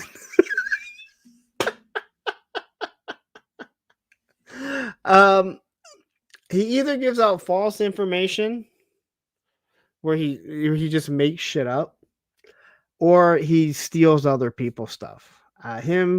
There's a few other guys. They pretty much get the stuff from the Full Force. Again, we all know Chris from the Full Force has a personal connection to the G.I. Joe team, and he knows a lot of stuff. And there's certain things that he can't break it, but if it comes out, then he can comment on it and confirm or deny certain things. And that's why I've said, if you ever watch the Full Force and there's all these rumors of things going on and people start asking and he goes, I haven't heard that. More than likely, he's telling you that ain't happening. Chris does a wonderful job of letting you know when there's a rumor out there that's true without saying, yep, that's happening. Whew. All right. I'm good. And some people like to talk about false copyright strikes. Those are my favorite people too.